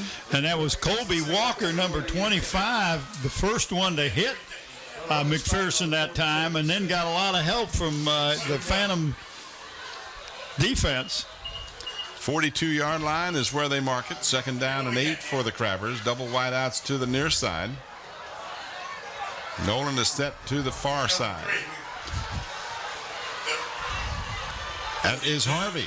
And Harvey is down inside the 20 to the 18-yard line. You gotta like this. Well, I had Nolan on the far side, but in fact, he was set up to the near side, and you get the attention when you're successful as he has been. They're concentrating you get on the him. attention. That's absolutely right. Single coverage coming out of the backfield. Harvey, and he just dragged the tackler and that's inside Robinson the 20. making the tackle, but you're right. Drug him a couple yards. 18-yard line. So the Crabbers leading by just 5 points, but are driving once again, have another first down. This one inside the 20 at the Phoebus 18. Well, Harvey's 6 foot 190. Oh, I'm sorry, 210. Tracy McPherson. He is down to the 15 and then a little bit more. So he'll gain about 3, almost 4.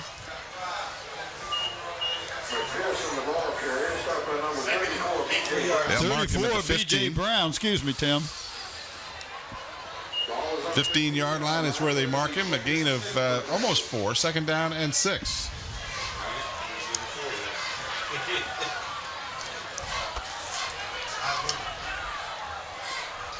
Hampton driving, leading 12-7. We are at the 6:45 mark of the 3rd period. full house here at Darling Stadium. In fact, they're standing all the way around the fence. Almost picked off, as getting a hand on that ball was number 11, Matt Wright.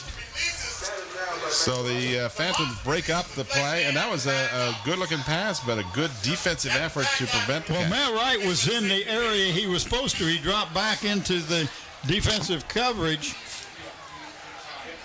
and young man took a hit. Took a lick in the end zone. Yes, he did. Matt Wright plays the middle linebacker, Tim, so he dropped back in his area and got a hand on it. Now, you didn't mention earlier, I think, right? We're going to pick a player of the game from each of these teams. Oh, right? I don't think I missed that. I don't know that you Oh, no, it said at the beginning of the game. Yeah. Yeah, I did that. I remember that. Taylor dumps off to Harvey again. He is immediately stopped short of the first down, right at the 10-yard line. So that'll bring up a fourth down. Fourth down and a yard. Watch this replay. That was number 7, it looked like. Anderson. I can't tell on that, but it looked like it was number 7. It's going to be a long yard, almost 2 yards to go. Fourth down and 2. Need to get to the 8. Well, this is a very nice place for that cadence to try to draw them offside. Hampton has done that before, but Phoebus is aware of that, I'm sure. Fourth down, huge play coming up for the Crabbers and the Phantoms. They need to stop the Crabbers if they want to keep this score. They got him. They lost him. Had Taylor, he got away, and he is out of bounds. But how did he get out of there? I don't know. He was snowed under, but he got away and will be alive to live another day. Watch this replay. Watch and see what happens here. He is just trapped by a. Oh, they knocked each other off of him. They absolutely did. And then he dropped the ball short of the end zone, so it's first and goal at the 1. Tyrod Taylor doing a terrific job of evading a fourth down sack that would have given the ball back to the Phantoms. Well, that's what Danny had said earlier, that this young man not afraid to run the ball, and he took it in for the Taylor from keeper. 1 yard out. So a terrific effort on Tyrod Taylor's part to not get sacked. He's a little shaken up after that touchdown, apparently. Some of his teammates, well, Tim, you see him he's the one that kept that drive alive. Yeah, no question about it.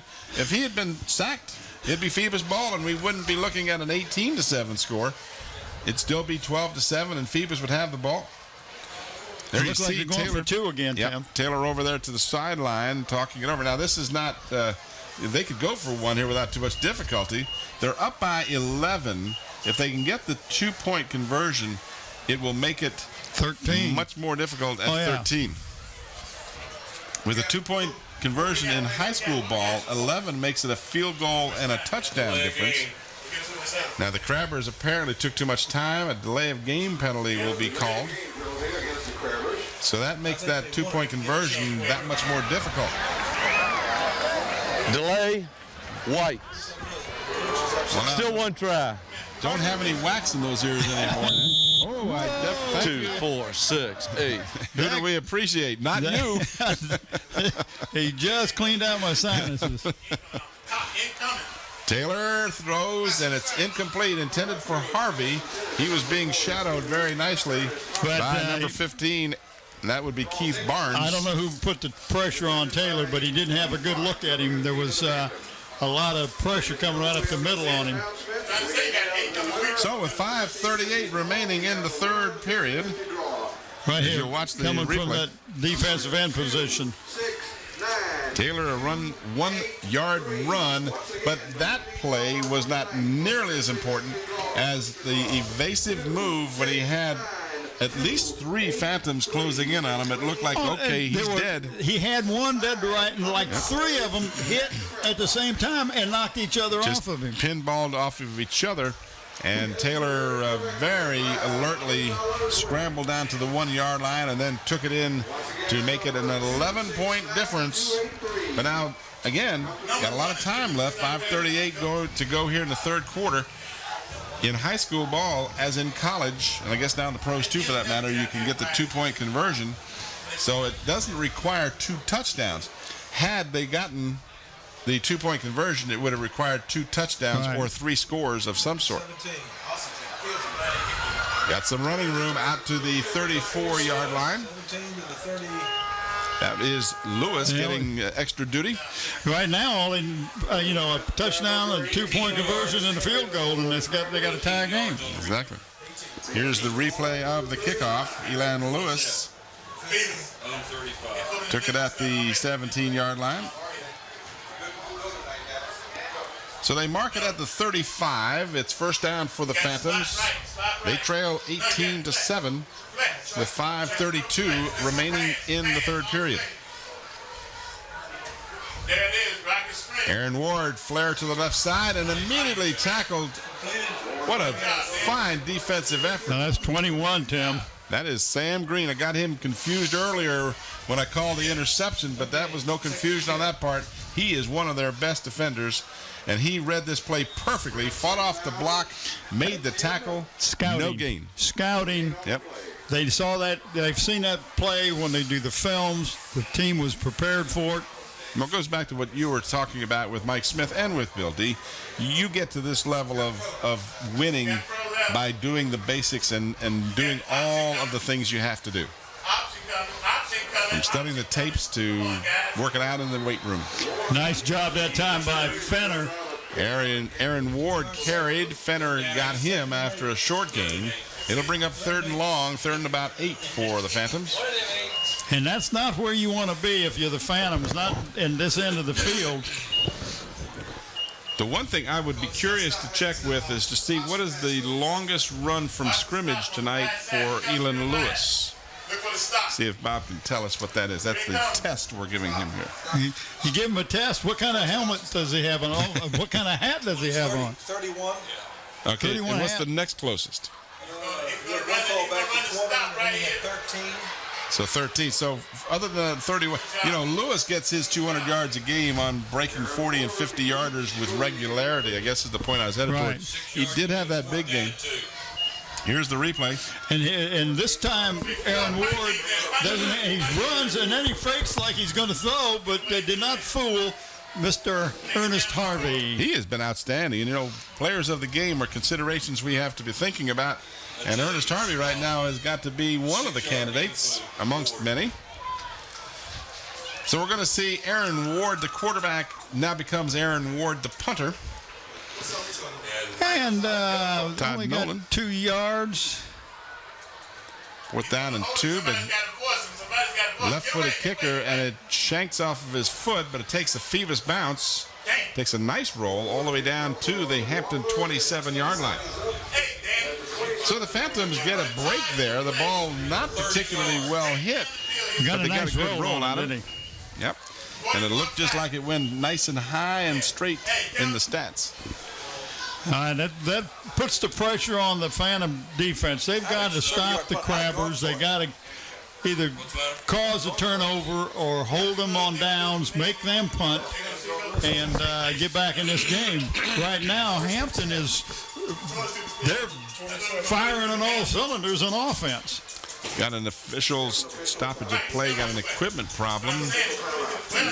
Got a helmet right there in the middle. Well, I wonder if this helmet will fit me. No, you got too much padding in here. Let me fix it. He's doing a good job. That must be who's our second half sponsor? Did we talk about that? Oh, man. You get some kind of hung up in this game. I got to keep you on your toes here. That'd be Park Lawn Wood Funeral Home. Right, where Nancy Staten is the manager. They're located at Hampton Center Parkway, North Olmsted Avenue. For more information, give them a call at 827-4670. And Nancy and Ronnie Staten are in. They're out of the country, as a matter of fact. They're at St. Martin. Oh, is that right? And they're down there for 12 days. They were both under the weather before they left. I hope they're feeling better. And, of course, we don't want to forget Zooms. Zooms giving an award to the senior football player on each one of the Hampton school teams this year that has demonstrated academic excellence. These players will be awarded plaques at a school board meeting after the season. We'd like to thank David Allen and Zooms for the continued support to WHCS and our student athletes. And we will pick a player of the game. And they will play. Each player will get a shirt. Comes from Tidewater Team Sports, your one-stop sports headquarters. Clock moving at 2:35 remaining in the third. Shooting the gap again. Nice A great, this block. time the block by McPherson. And the ball is up for grabs, and it is batted around and taken by Todd Nolan. The old tip drill. That looked like Stacy Johnson had the ball and it was stripped. But did McPherson pick up a block like Lewis did earlier? He did. If we have that on the replay, it was. Now you got the officials talking about this tip. It used to be an offensive player couldn't tip it to an offensive player, but that was changed a number of years ago. But the block on the blitzing linebacker picked up by Tracy McPherson was spectacular, and it, just like in the previous situation for the Phantoms, this was a big difference in being able to make that. They got 2 breaks on that one. They the sure tip did. ball. And of course, the great block by McPherson. Well, and Johnson and Stacy Johnson did a good job of coming back for the ball. And they got a screen. They got flag a down. flag. Harvey all the way down inside the 10-yard line, but a penalty flag back at the line of scrimmage.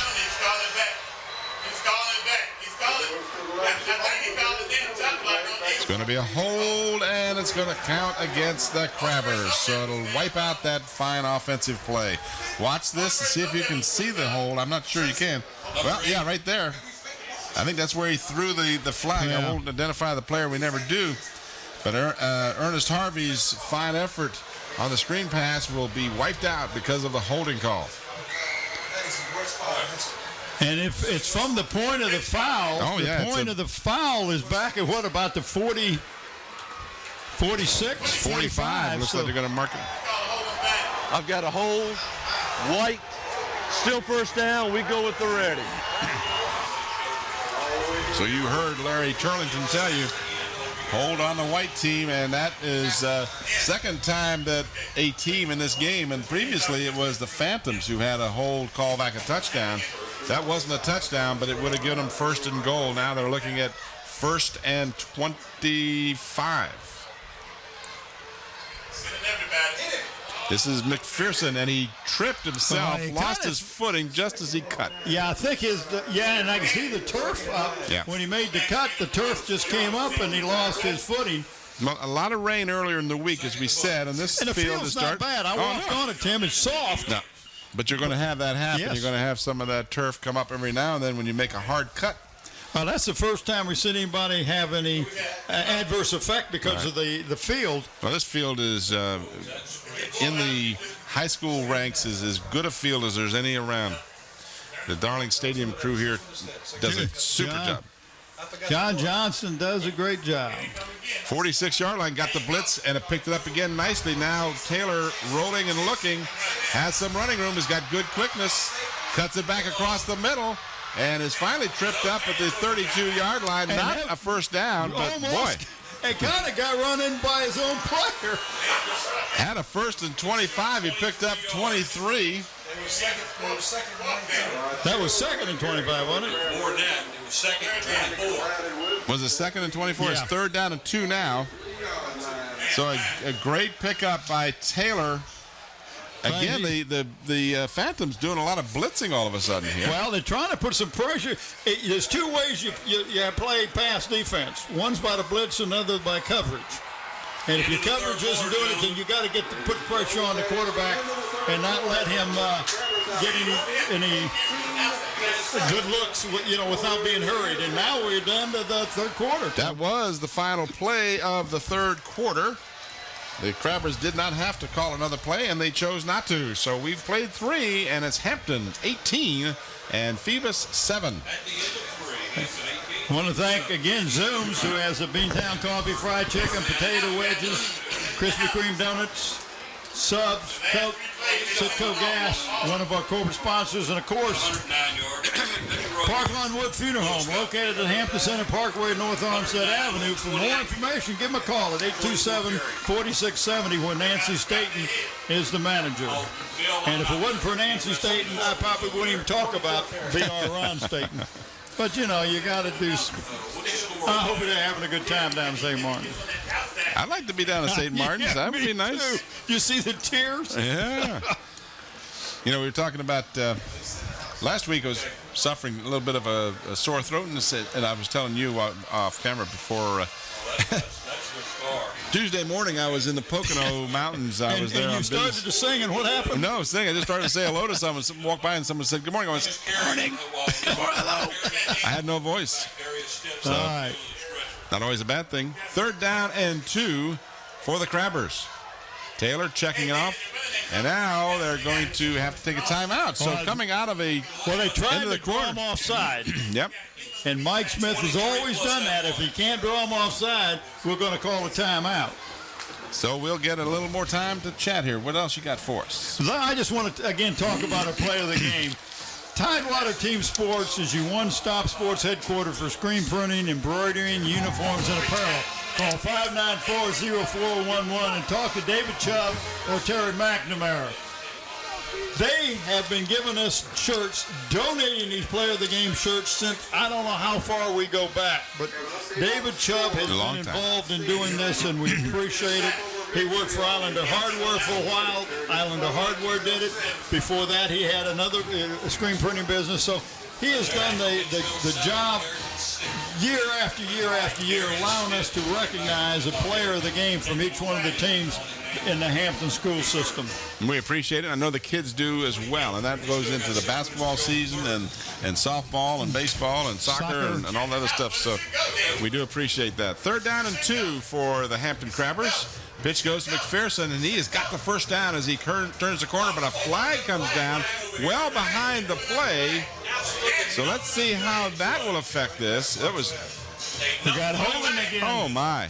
But if the play was already gone by, give me a break here. That flag came 10 yards behind the play. Don't know where it came from, but we can't see it on our monitor. Hold it. So they're going to penalize the Crabbers again. So another big first down will be negated by a penalty. And Tim, that comes from the 34-yard line. So now they're back to the 44.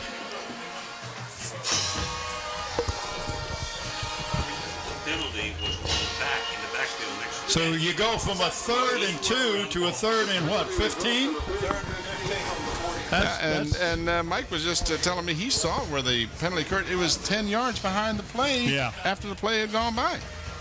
Yeah, no, that's right. Well, anyway, officials a lot closer to it than we are. 3rd down and 15. Well, that's the case with the penalty had no... look at this move by Nolan. No bearing on the play, but Todd Nolan, I'm looking to see if we have any yellow hankies, and we do not. So that'll be a first down. Todd Nolan has got to be approaching 200 yards in catches. What a nice move he did to get open. And then picked up 2 or 3 more yards on his move after catching the ball. How many yards on the game now for Todd Nolan, gentlemen? Get out your abacus. He doesn't even know what an abacus is. Total in passing. I got to figure the other out. All right, we'll give you that in a moment. 200 and how many yards passing? 284 for Tyrod Taylor. And I'll bet you Todd Nolan's got more than 200 of those. 214. 1st and goal at the 9. This could pretty much wrap it up for the Crabbers. McPherson bulls his way to about the 5-yard line. It's got a lot of time remaining, but you can't get this much farther behind. It's 18-7. Another touchdown here is going to make it very difficult for the Phantoms to come back. 2nd down and goal at the 6. Hampton in no particular hurry right now. Door there. I wish we could.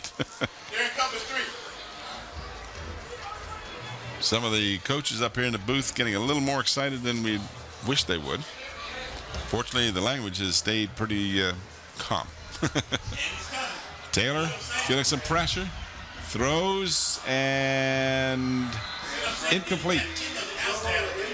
Defending on the play for the Phantoms was number 7. I believe that was Donovan Anderson to break up the play. It was so far over there and had so many people between me and the play. I couldn't see it. Maybe see if we can pick it up on replay. Yeah. Taylor does a good job to get away from a little bit of pressure there, and that was broken up nicely by Anderson. Good camera work, gentlemen, ladies. 235 yards for Nolan. 235 yards is the official now for Nolan. Having a normal game. 235 yards. Yeah, just your basic 235-yard career game. 6 catches. So the per average catch is phenomenal. This is McPherson into the middle of the line to the 5. All right, we got 4th down. 82. All right, 4th and 5 to score. Righty on the stop. And does Turlington want to do some play-by-play? That was him talking. And that was him blowing the whistle. I know, and I think my sinuses are clear for the next 2 weeks. So we got a 4th and goal. This is a big play. Everyone is big from this point on. It was big down at the other end when the Phantoms were unable to contain Taylor on a 4th down when they had him clearly sacked. He got away and ultimately scored. Now it's 4th down again at the 5 and goal to go. How will the Hampton Crabbers respond? They got a flag down. It might be delay of game.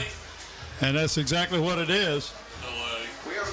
So Hampton took too much time to get the play off, and now it'll be 4th and goal at the 10.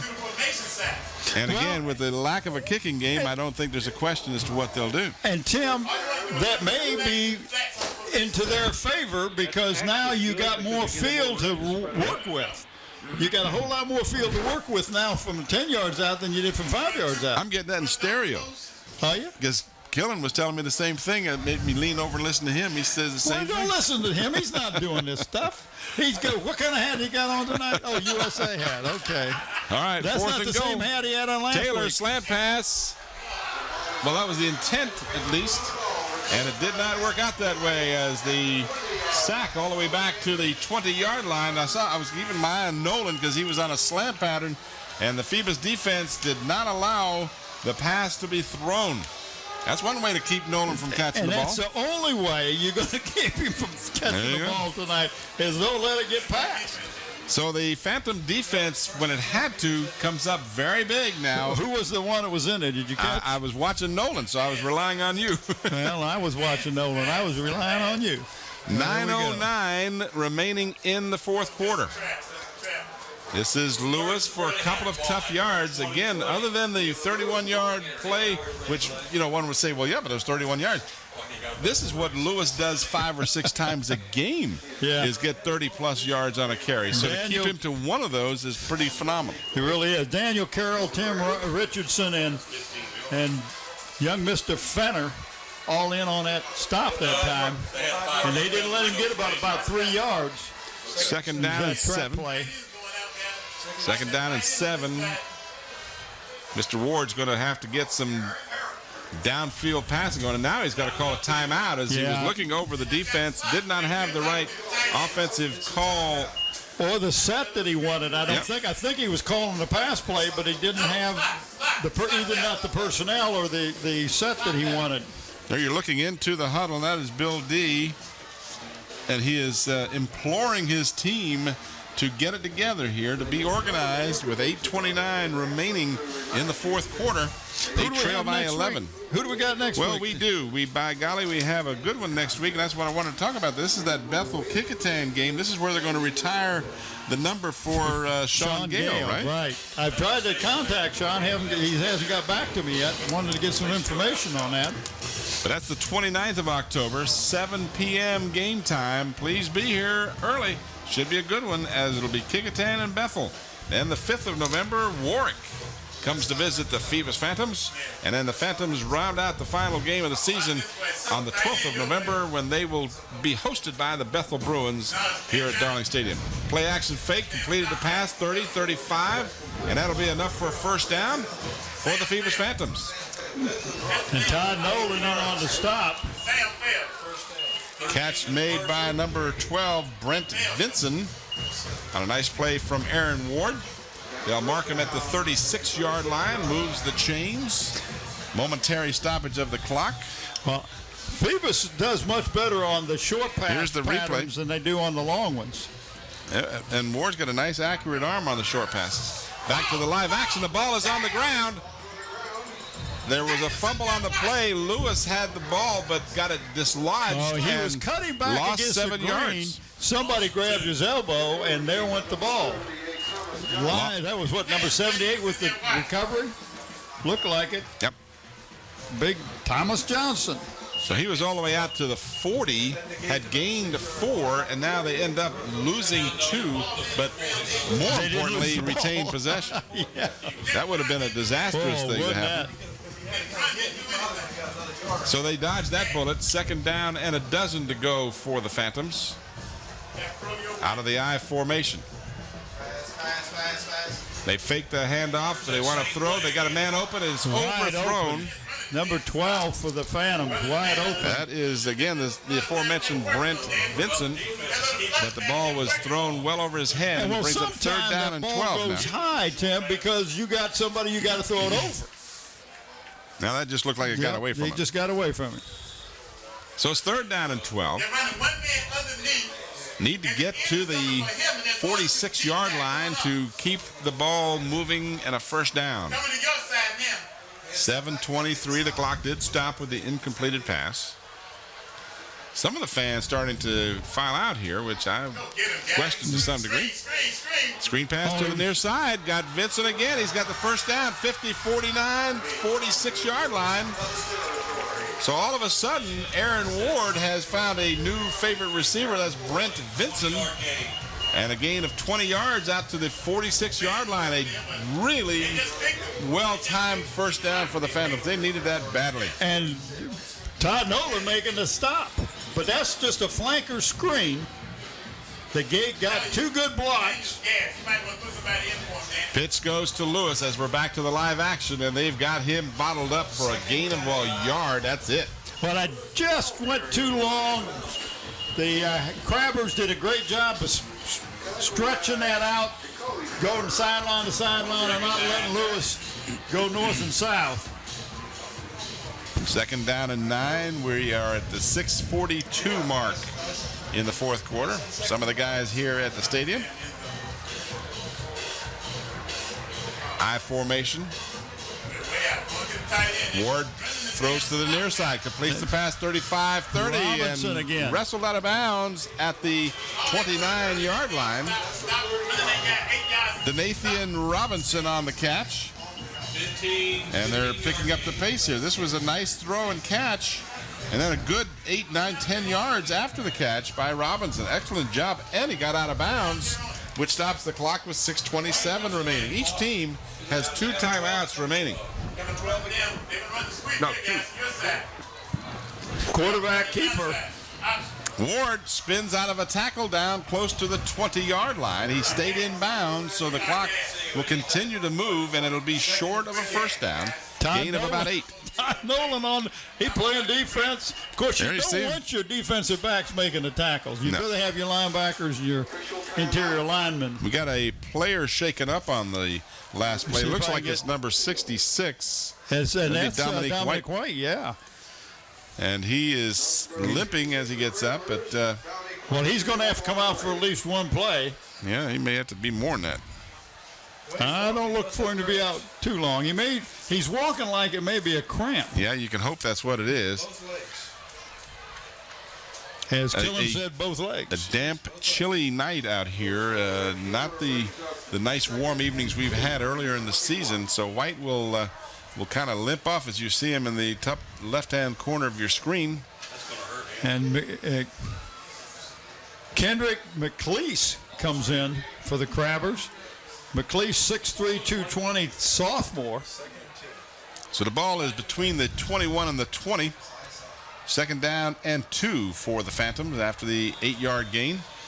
Clock will be restarted with 6:05 to go. Ward over giving the signal to his wideouts. And now gives to Lewis. And Lewis hits the 20 and is pushed back, but he'll be very close to a 1st down depending on the mark of his forward progress. That was Fenner and number 44, Childress, on the stop. I believe he's got the 1st down. He made a good spin move. Watch the spin move after he gets hit right there. He spun, maybe picked up that extra yard he needed for the 1st down. They're going to bring the chains across, I believe. I'm going to take a look at this one. It's hard to tell from over there, but this is a close one. I got a bad angle here. But I'm going to go out on a limb. Okay, what kind of limb? You got a saw? Either made it or missed it by about 6 inches.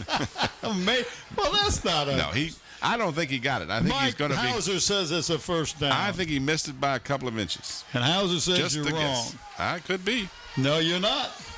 Missed it by a couple of inches. Oh, we got to educate Hauser not to go against you. Well, I haven't done well lately. Okay, it's going to be second in a couple of inches. It's going to be second in a couple inches. Might be third. I think it's third down. Yeah, it's third. But Killen's still trying to remember what hat he had on last week, isn't he? So that's what happened down there? It's third. Third and inches. 4 down territory, needless to say. 5:49, the clock is restarted. Quarterback keeper and Ward has got it and then some as he bulls his way down close to the 15-yard line. He went right over that left side of that offensive line, big number 75. Sylvester Hicks. I'm sorry. Maurice Hampton. Here you saw the replay. So real quickly to the line of scrimmage. This is a fake to Lewis. Wants to throw into the flats. They had a man open, just overthrew Robinson. Donathan Robinson had his man beaten, but the ball was just out of his reach. So that stops the clock with 5:26 remaining. There you see Robinson trailing back to the huddle. And now the Phantoms won't have to hurry up the huddle because the clock stopped with the incomplete pass, of course. So players of the game, we got some tough choices to make here, I'll Bob. tell you, we really have. This is who I'm thinking right now. Yeah, there's a lot of them. Yeah, we're going to have to narrow it down here. We've got a little time to do that. There you see the score, 18-7. And that's just a bad pass. He never had a chance. No, he got hit. And that's he is Harvey. Yep, Ernest Harvey hit him right as he was releasing the ball. And, yeah, that's where I'm headed with that, too. It's going to be 2nd down and 10. Just 4 seconds went off the clock with that quick play. Harvey plays an inside linebacker and did a great job of coming up through the gap and putting enough pressure on Ward that he couldn't get the pass off. We don't have an end out here. What are we doing? Flare pass near sideline. Lewis giving the ball, see if he can make something happen. He misses, rather makes several tacklers miss him. And then he finally got the first down. I can't see, hardly. They're going to mark it at the 6. Nice swing pass out of the backfield by Lewis there. He made 1 miss, 2 miss, and then he was. But see, they signaled that he did not go out of bounds. How could he not the go out of official bounds? wound kept his arm moving to indicate make the clock move. But now the they're going to clock's measure. not moving. Well, they're going to measure. Okay. And this time I'm going to tell you, I think he made the first down. He thinks he made it. I think he made it by a couple. Yeah, Mike's going to go with me on this. He knows. Well, he knows when he's been beat. I don't know about that. This is a tough one. Got a whole yard football. Got it by the length of the ball. I'm back. I'm back, Bob. You are that. 2 for 2 tonight. Twofer. I'm a twofer. You're So that's a going to twofer? be 1st and goal for the Phantoms and 5:14 remaining. As I mentioned, each team has 2 timeouts on the clock. And this is real important. As we mentioned, there's an 8-point difference. But let's wait and see what happens first before we get into that particular scenario. This is Lewis. And he's And he is he going to? Yes, they say he did. He reached over at the last second and got in the end zone from the 5-yard line. Lewis with his 2nd touchdown of the night. This one from 5 yards out. And they're going for 2. They have to. Well, that's what I say say, because it makes it a 3-point game if they get the touchdown. He just carried tacklers, and by the time the final crabber got to him, he was there at the goal line. So now this is a crucial 2-point conversion. The reason being, if they can hit this one, it'll make it a 3-point ball game. You got full house. That's straight ISO. Give me that straight ISO. Don't want to pass it. Got some people open in the end zone, but he's getting some pressure. Now he throws the little flip pass in the end zone for the two-point conversion. And that number 11 was wide open. That's Matt Wright. So 5:03, plenty of time remaining here in the fourth. There you see the Phoebus cheerleaders going nuts here as their team has made it a field goal difference. An Elan Lewis touchdown, his second of the ball game. This one from 5 yards out. He scored from 1 yard out earlier. How many yards has he got tonight, Tim? I'm going to find out right now how many yards Mr. Lewis. 18 yards and 2 scores. 118 yards on 2 touchdowns. Well, there the defensive back had to make a decision. Was Ward going to run it in or was he going to pass it? He was kind of stuck between a rock and a hard place. You can't see it in your pictures. I just looked down at the sideline. Bill Dee just went into the huddle and gave some spirited encouragement to his kicking team, his special team here, because this is going to be a crucial series of downs here. We got 5:03. You know, this is so nice after seeing 48-3 and 52-3. What a game. What nice a game. to see a game that's a game.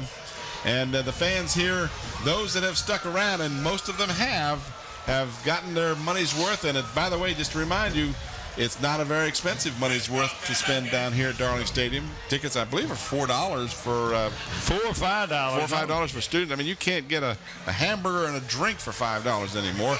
They've had a great entertainment tonight. Most of the crowd's still here. And Hampton looking for an onside kick. I don't think so. I think if it was 3:03 on the clock, I would. But I think they'll kick it away. And they do. That ball is a live ball. You might have heard someone else saying that. Fielded at the 15-yard line and out to the 25-yard line. So a good return of 10 yards. That was Jacoby Fenner returning that kick. So the Crabbers, with 4:55 on the clock, lead by 3, each team with 2 timeouts remaining. I would remind you that there is overtime in high school football should we get to that point. We'll see how the Phoebus defense responds to the challenge. Tracy McPherson has been pretty much held in check tonight, but boy, the passing game has not. And nothing happening in the middle of the field. That is Ernest Harvey, and he is stopped. Matt Wright, number 11. No gain, second down and 10. Clock is moving. And you think the Phantoms aren't fired up? Our halftime score was 12-7. Hampton made it 18-7 with a 1-yard run by Tyrod Taylor. And then Lewis responded with a 5-yard touchdown here to make it 18-15 with the 2-point conversion to Matt Wright. It's a field goal difference. Each team with 1 touchdown in the second half. Look for Nolan. Taylor wants to go to him. Got a man open over the middle. That is Todd Nolan. First down at the 40-yard line. Double teamed, and he still got the ball. And I was looking at Stacy Johnson. They left Stacy Johnson wide open. I know. I thought they might pick him. But when you got Todd Nolan and those great hands, you want to go with what's gotten you where you are. Here's the replay. Watch this. Taylor with good time. Look at the fine blocking. And then double coverage on Nolan, but too late getting to him. And the ball was a little bit behind him, but he still come up with and he's coming out of the game. He's just done an outstanding job all year catching the ball for these Crabbers. And Nolan is out of the ball game. I don't know whether he's got a problem or they just brought him out for this particular play. Taylor on the quick hitter for the quarterback keeper picks up 5. Steps back, Tim, and it follows the right side of that offensive line. I think Marcus Higgins used to do that very well, too. He used to take that little stutter step. And Ronald Curry, you can go back a couple more. Just a little stutter step, find the crease, and away he goes. 11 of 16, 299 yards. 11 of 16 for 299 yards for Mr. Tyrod Taylor tonight. What a great effort on his part again. Crabbers second down and 5. We are at the 3-minute mark. The clock is moving. Crucial second down for both teams. Taylor again wants to pass. Got a man open. Connects. And that is Harvey, I believe. Yep, Ernest Harvey. Ernest Harvey. First down at the Phoebus 42-yard line. They moved the chains. About him. For some reason, they forget about that fullback coming out of that backfield. I just don't think they forget about him, Bob. But Taylor's done such a great job of finding his receivers, and you can't cover everybody with double coverage. Not only when you've got, but he got pressure on him that time and still made the pass. I repeat myself, Tyrod Taylor is a sophomore. If you're a Hampton fan, you've got some nice things to look forward to for the rest of this year and 2 more. Double wideouts to the near side. Fresh set of downs. 2:30. The clock is moving. Time becoming the Hampton ally. This is Taylor. Right up the middle. He may go all the way. And he is going Touchdown. all the way. Touchdown from 42 yards out. He went right over Dominic White on that right side of that line and just, boom, right between the linebackers. Now, the Phoebus defense had done an outstanding job all night long, but they just couldn't stop all the weapons the Crabbers were bringing at them. Well, and this series, it seemed like Taylor said, okay, I'm going to pass the ball, and I can run the ball. And this is what Danny Mitchell told me. This young man can really run the football. He can really do a lot of things with the football. He is really making a name for himself. Going for the 2-point conversion. Taylor will...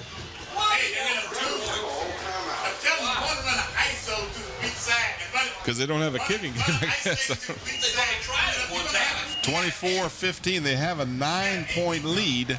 2-point would make it 11, but a 1-point would make it 10, so he still have a score and a touchdown. A score and a field goal. But at any rate, the Crabbers call timeout. This will give us a chance now to determine who our players of D game are. That's my choices. Was he already? Yeah. Yep. Okay. So, and we want to put a little asterisk next to our choices, and this is not to diminish the choices we're giving you because these were genuine players of the game, but we try to spread it around. So if you're saying, well, gee, it's a natural, you got to go with Todd Nolan over 200 yards pass catching. Well, you got to go with Taylor because he's got over 300 yards. But no, we have to go. In this game, we're going to go with Ernest Harvey, who earned it and both deserved sides of the ball. Absolutely. And then Donathan Robinson is our Phoebus player of the game. And again, Elan Lewis in the past, he's done a great job. This is Taylor waltzing in for the 2-point conversion to make it 26-15 and pretty much close the door on any chance for the Fed. 2:20 remaining. So a terrific drive by the Crabbers when they needed to have it. They came through as the Markle champions. And more than likely, these two teams will see each other again in postseason play because this second loss now will likely, and again, don't want to get ahead of ourselves, but likely put Phoebus in a position where they will have a chance, even with 2 losses, to make the playoffs, but they'd be the number 4 seed. And the power points that will be coming from this victory on the part of the Crabbers will put them way out in front. However, on the 13th of November, there's a little game being played between who? Hampton and Woodside. Hampton and Woodside. That could be Woodside's biggest obstacle between now and then is the Bethel Bruins. Yep.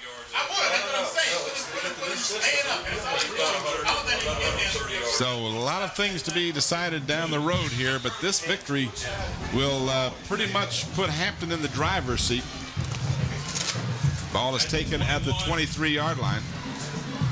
And I'm giving them the victory already, which is a little premature. There's 2:12 remaining in the ball game, but with the 11-point lead now, you'd have to. Well, you could do it. Yeah, but you got to do it quickly. You got to score, get the 2-point conversion, get the ball back, and kick a field goal. It's been done. We've seen it happen. It's definitely cut out for the Phantoms to do. So Taylor with 2 touchdowns on the night. Lewis with 2 touchdowns on the night. Todd Nolan with a 45-yard catch. And Ernest Harvey, our Hampton player of the game, with a 14-yard pass reception for a touchdown, and he's played very well. And there's a pick. That one's picked off. That'll be Hampton ball, and that will be Ernest Harvey, our player of the game. Does just he on step cue. up or what? Just on cue. Yeah, this young man has just had a phenomenal season, but tonight the senior running back / linebacker has just been outstanding. So he'll stay in the ball game after that catch, and he'll play offense now. And that will just about, as they say, the fat lady can start tuning up, because I think this one is tuning up. Yep. She can me. So we want to remind you again, next Friday night, Kickoff will be here taking on Bethel. The other two Hampton City schools will be here for that one. Game time 7 o'clock. Hope to see you out here at Darling Stadium.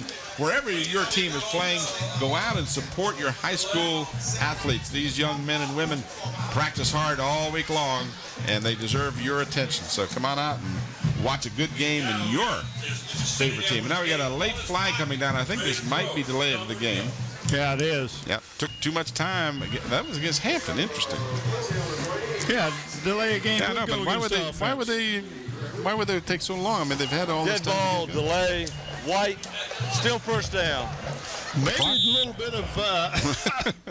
little bit of celebration on the sideline, getting the right personnel in there. Just a little long. At this point, you're Hampton. You're What not the too heck? worried about. Whoa! Now we got another flag. We have another infraction on the play. Yep. And against this on Bill Dee, maybe. We won't even speculate. Dead ball. It's a sideline warning, so yeah. it will not be an actual penalty. Odd timing for that to occur, but at any rate, this is an official's way of saying, you guys on the blue side, get back a little bit. Might even been on Coach D, but they didn't call it specifically on him. This is Tracy McPherson. Nice move to get outside. And then he is pushed out of bounds. Not necessarily what the Crabbers wanted to have happen. Yeah, that's right. But that was number 4 on Reggie Norwood making the stop, basically taking him out of bounds. And that was a couple of nice moves here by. Oh, he's got the moves. Right here. Now he's got over 900 yards on the season for many reasons, and you saw some of them right there. 16 touchdowns coming into the game. The Phantom defense has held McPherson out of the end zone, but unfortunately, too many other weapons. When you got a weapon like Todd Nolan, Nolan and Ernest Harvey, probably his lowest production of the season, 15 carries for 61 yards from McPherson. our player of the game, just carried that ball. There you go. And that will move the chains, and for all intents and purposes, that will wrap this one up for the Crabbers as the clock will be restarted momentarily. Well, the season is not over for the Phantom. No. Not by any means, figuratively or playoff-wise, Right. but they just have to keep winning. And they've got some tough opponents coming up here. Well, they take on the Warwick Raiders. They're playing the Warwick Raiders and the Bethel. Bethel Bruins. always gives them a tough game. They absolutely do. So the Phantom cause does not get any easier, but they will determine their own outcome and their own fate here. This is Tyrod Taylor with his 3rd touchdown of the ball game, as he just again, I don't think he's trying to run up the score. You give him that opening up the middle, you're going to take it. He just takes a step back and goes over Dominic White.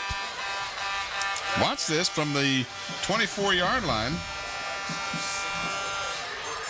They have picked up something in the defensive alignment of the Phantoms that they just really took advantage of. And you and I have talked about this before. Bill Dee does the same thing. They just make those adjustments. And they make such good adjustments. And he did not run that play the first half. No.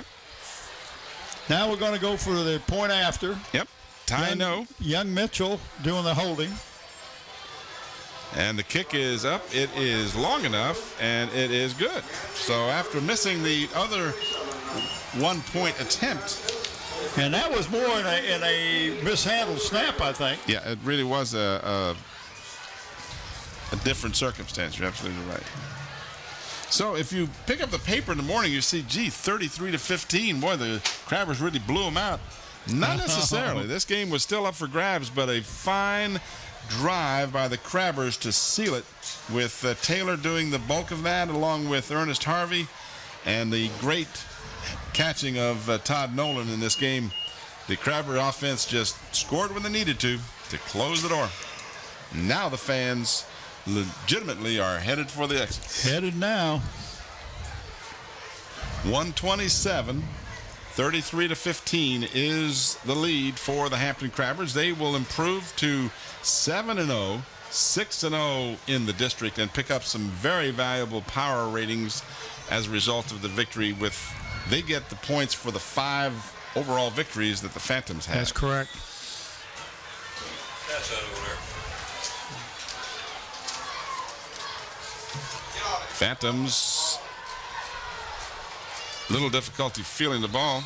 Just some recap for you with Tyrod Taylor doing it with both the running and the passing. He rushed the ball 11 times for 102 yards and 3 touchdowns. That's almost 10 yards a carry. Yep. And then 12 of 17 for 312 yards passing the ball. Wait a second. So he had combined 414 yards combined. And again, offense. we wanted to tell you he previously got one of our players of the game, so we try to spread these around, and Ernest very Harvey deserved. earned it too. Absolutely. Todd Nolan would earn it. Yeah, I want to make sure that the fans understand as the play is stuffed in the backfield, but we got a flag come in late. Yeah, it might have been a taunting or face mask.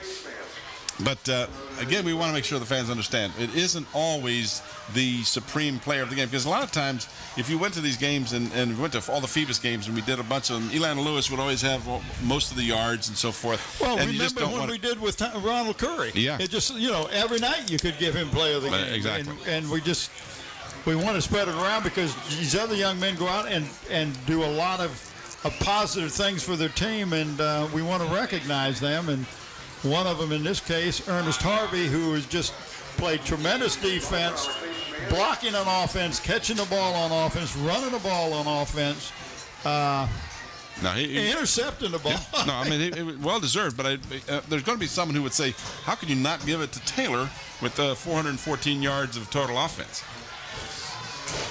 That one dropped as the pass. Young man trying to make a move, but didn't tuck the ball away before. I think he premature move there. So the Phantoms will lose their second game of the season. Woodside, their other loss. But again, the caliber of the play of the Phantoms, not to be questioned. They play extremely well. They got beaten by a good team tonight. 1:05 the time remaining. This is Lewis, and Lewis into the open. And that will make his yardage stats improve. He is down. The ball came loose, but they'll say he was down by contact. And it'll mark it at the 44-yard line. See where they mark it. And that was just a draw play. Well, actually, it's just good blocking. Dive. Hampton playing against the pass, in all fairness to them.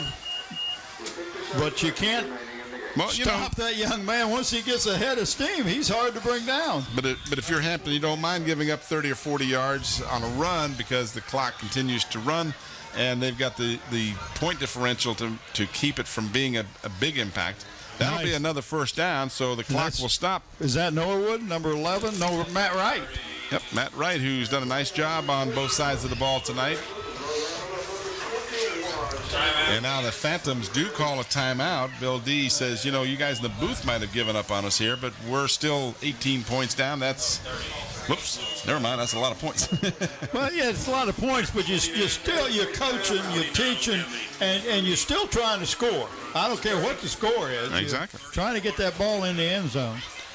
One timeout remaining for each team.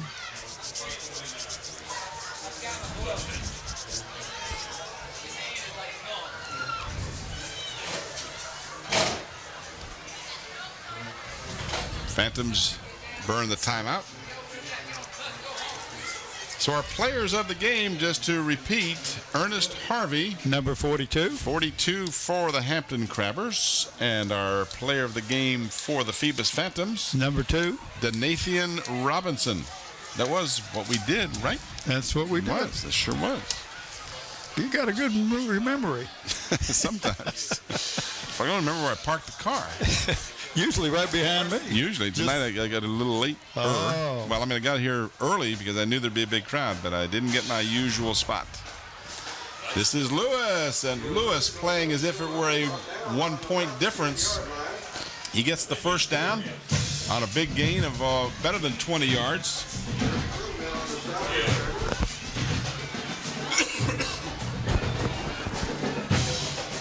And now the Phantoms will call, not necessarily a timeout. They've got a player shaken up, and that is Lewis, who is not getting up. Here you see him in your picture with 35 seconds remaining. And then looking at that shoulder again. Yeah.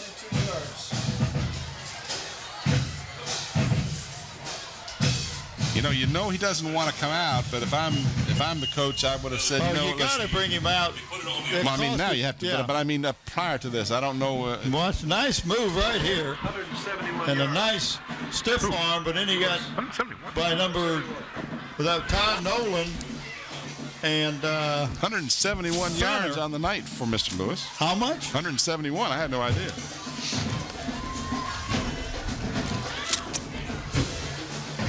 Well, he's had some big gains here. These were, he got 20-some there, and he got 35 there. So not to diminish his effort. Right. But he's gotten... Well, he already had 100 yards prior to these. So he's gotten about 50 on this last possession.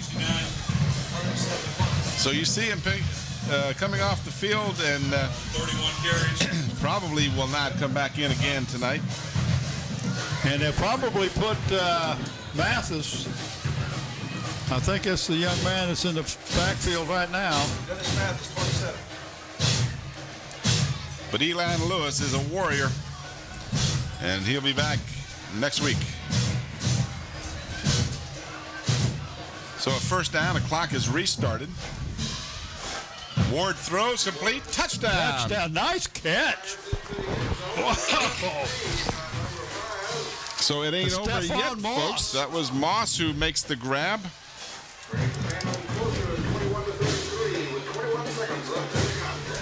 Watch this catch. He had to go up and bring it down.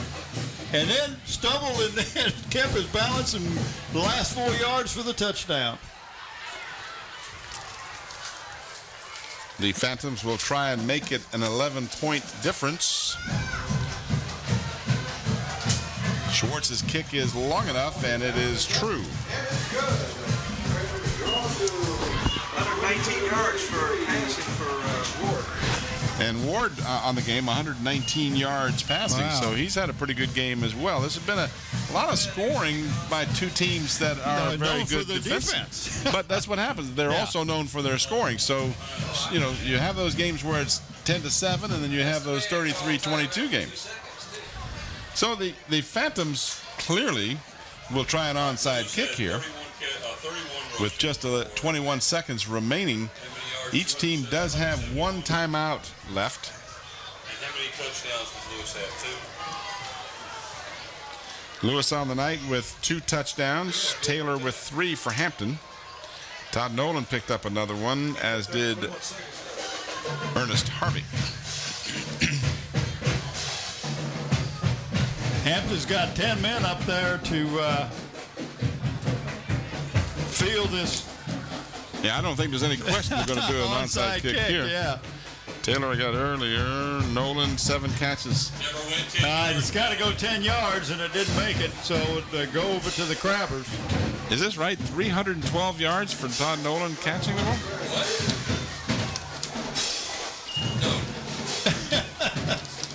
Get your eraser out, Might need a revision on that one. What hat does he have on tonight? Obviously not his adding hat. He left his addition hat at home. We'll get it right. He just ran out of toes and fingers. Is that what it was? 240 yards in catches for Mr. Nolan. And Elan Lewis, 31 carries for 171 yards and 2 touchdowns. Well, he still had 200. So the Taylor keeps it on the quarterback keeper, and they end up pushing him out of bounds. I think he was actually trying to stay in bounds. I'm Mike Smith. I'd just as soon he had stayed in bounds, so that would have been the final play, but they'll get at least one more. Picked up about 8 yards, did Mr. Taylor, so he adds to his totals. That gives him 422 yards, of which he was responsible for tonight. Total offense. Amazing. It is amazing. So 14 ticks of the clock remaining. Now I think he ran out of bounds. Draw play to McPherson. Yet to score on the night, but that could change on this run. And did he get in? Yes, he did. A late we got a flag. flag. Late flag. A touchdown scored, but let's see, was there a reason that would cause the penalty to wipe out the touchdown? Let's see. That was with 3 seconds remaining on the clock. Where was the ball at? Ball was located at about the 35-yard line, I think. Well, they haven't moved the markers yet because it was at the Ball was at the 37. 36 is where they still got the marker right there, I think. Well, I said 35. No, I'm sorry, 38 it was. And then 36 and now 38. So 38. hike. But they're going to have a penalty at the very end of the play, and it will be a spot foul, moving it back to the 11-yard line. So just as he was going into Illegal the block end zone, in the back. White. First down. so it'll still be a first down, but no touchdown. So McPherson's night is still scoreless, and they'll have one more play. So as he was going into the end zone, a push in the back occurred right at the 1-yard line, which caused the touchdown to be called back. They brought Nolan back in the game. And that should be the final play of the game. play, a handoff on the inside trap play, and that does it for the ball game. Time has expired and the final score.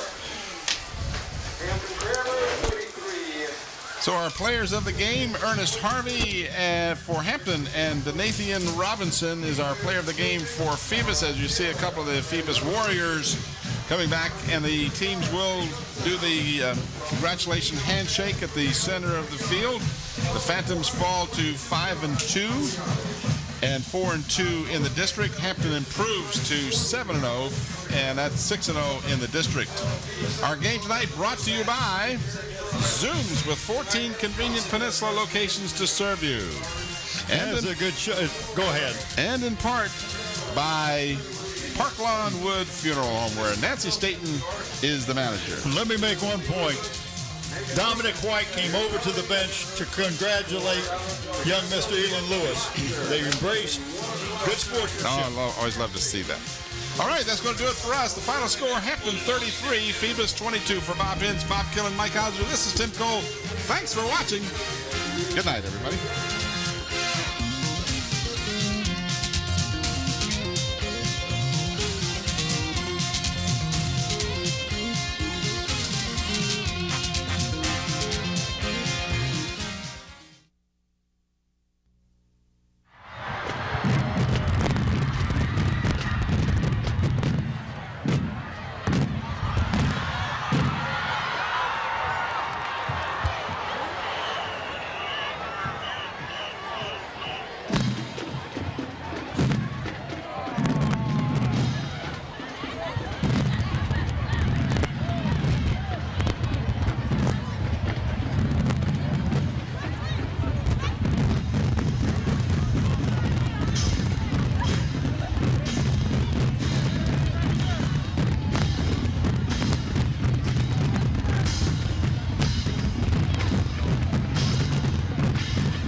Thank you.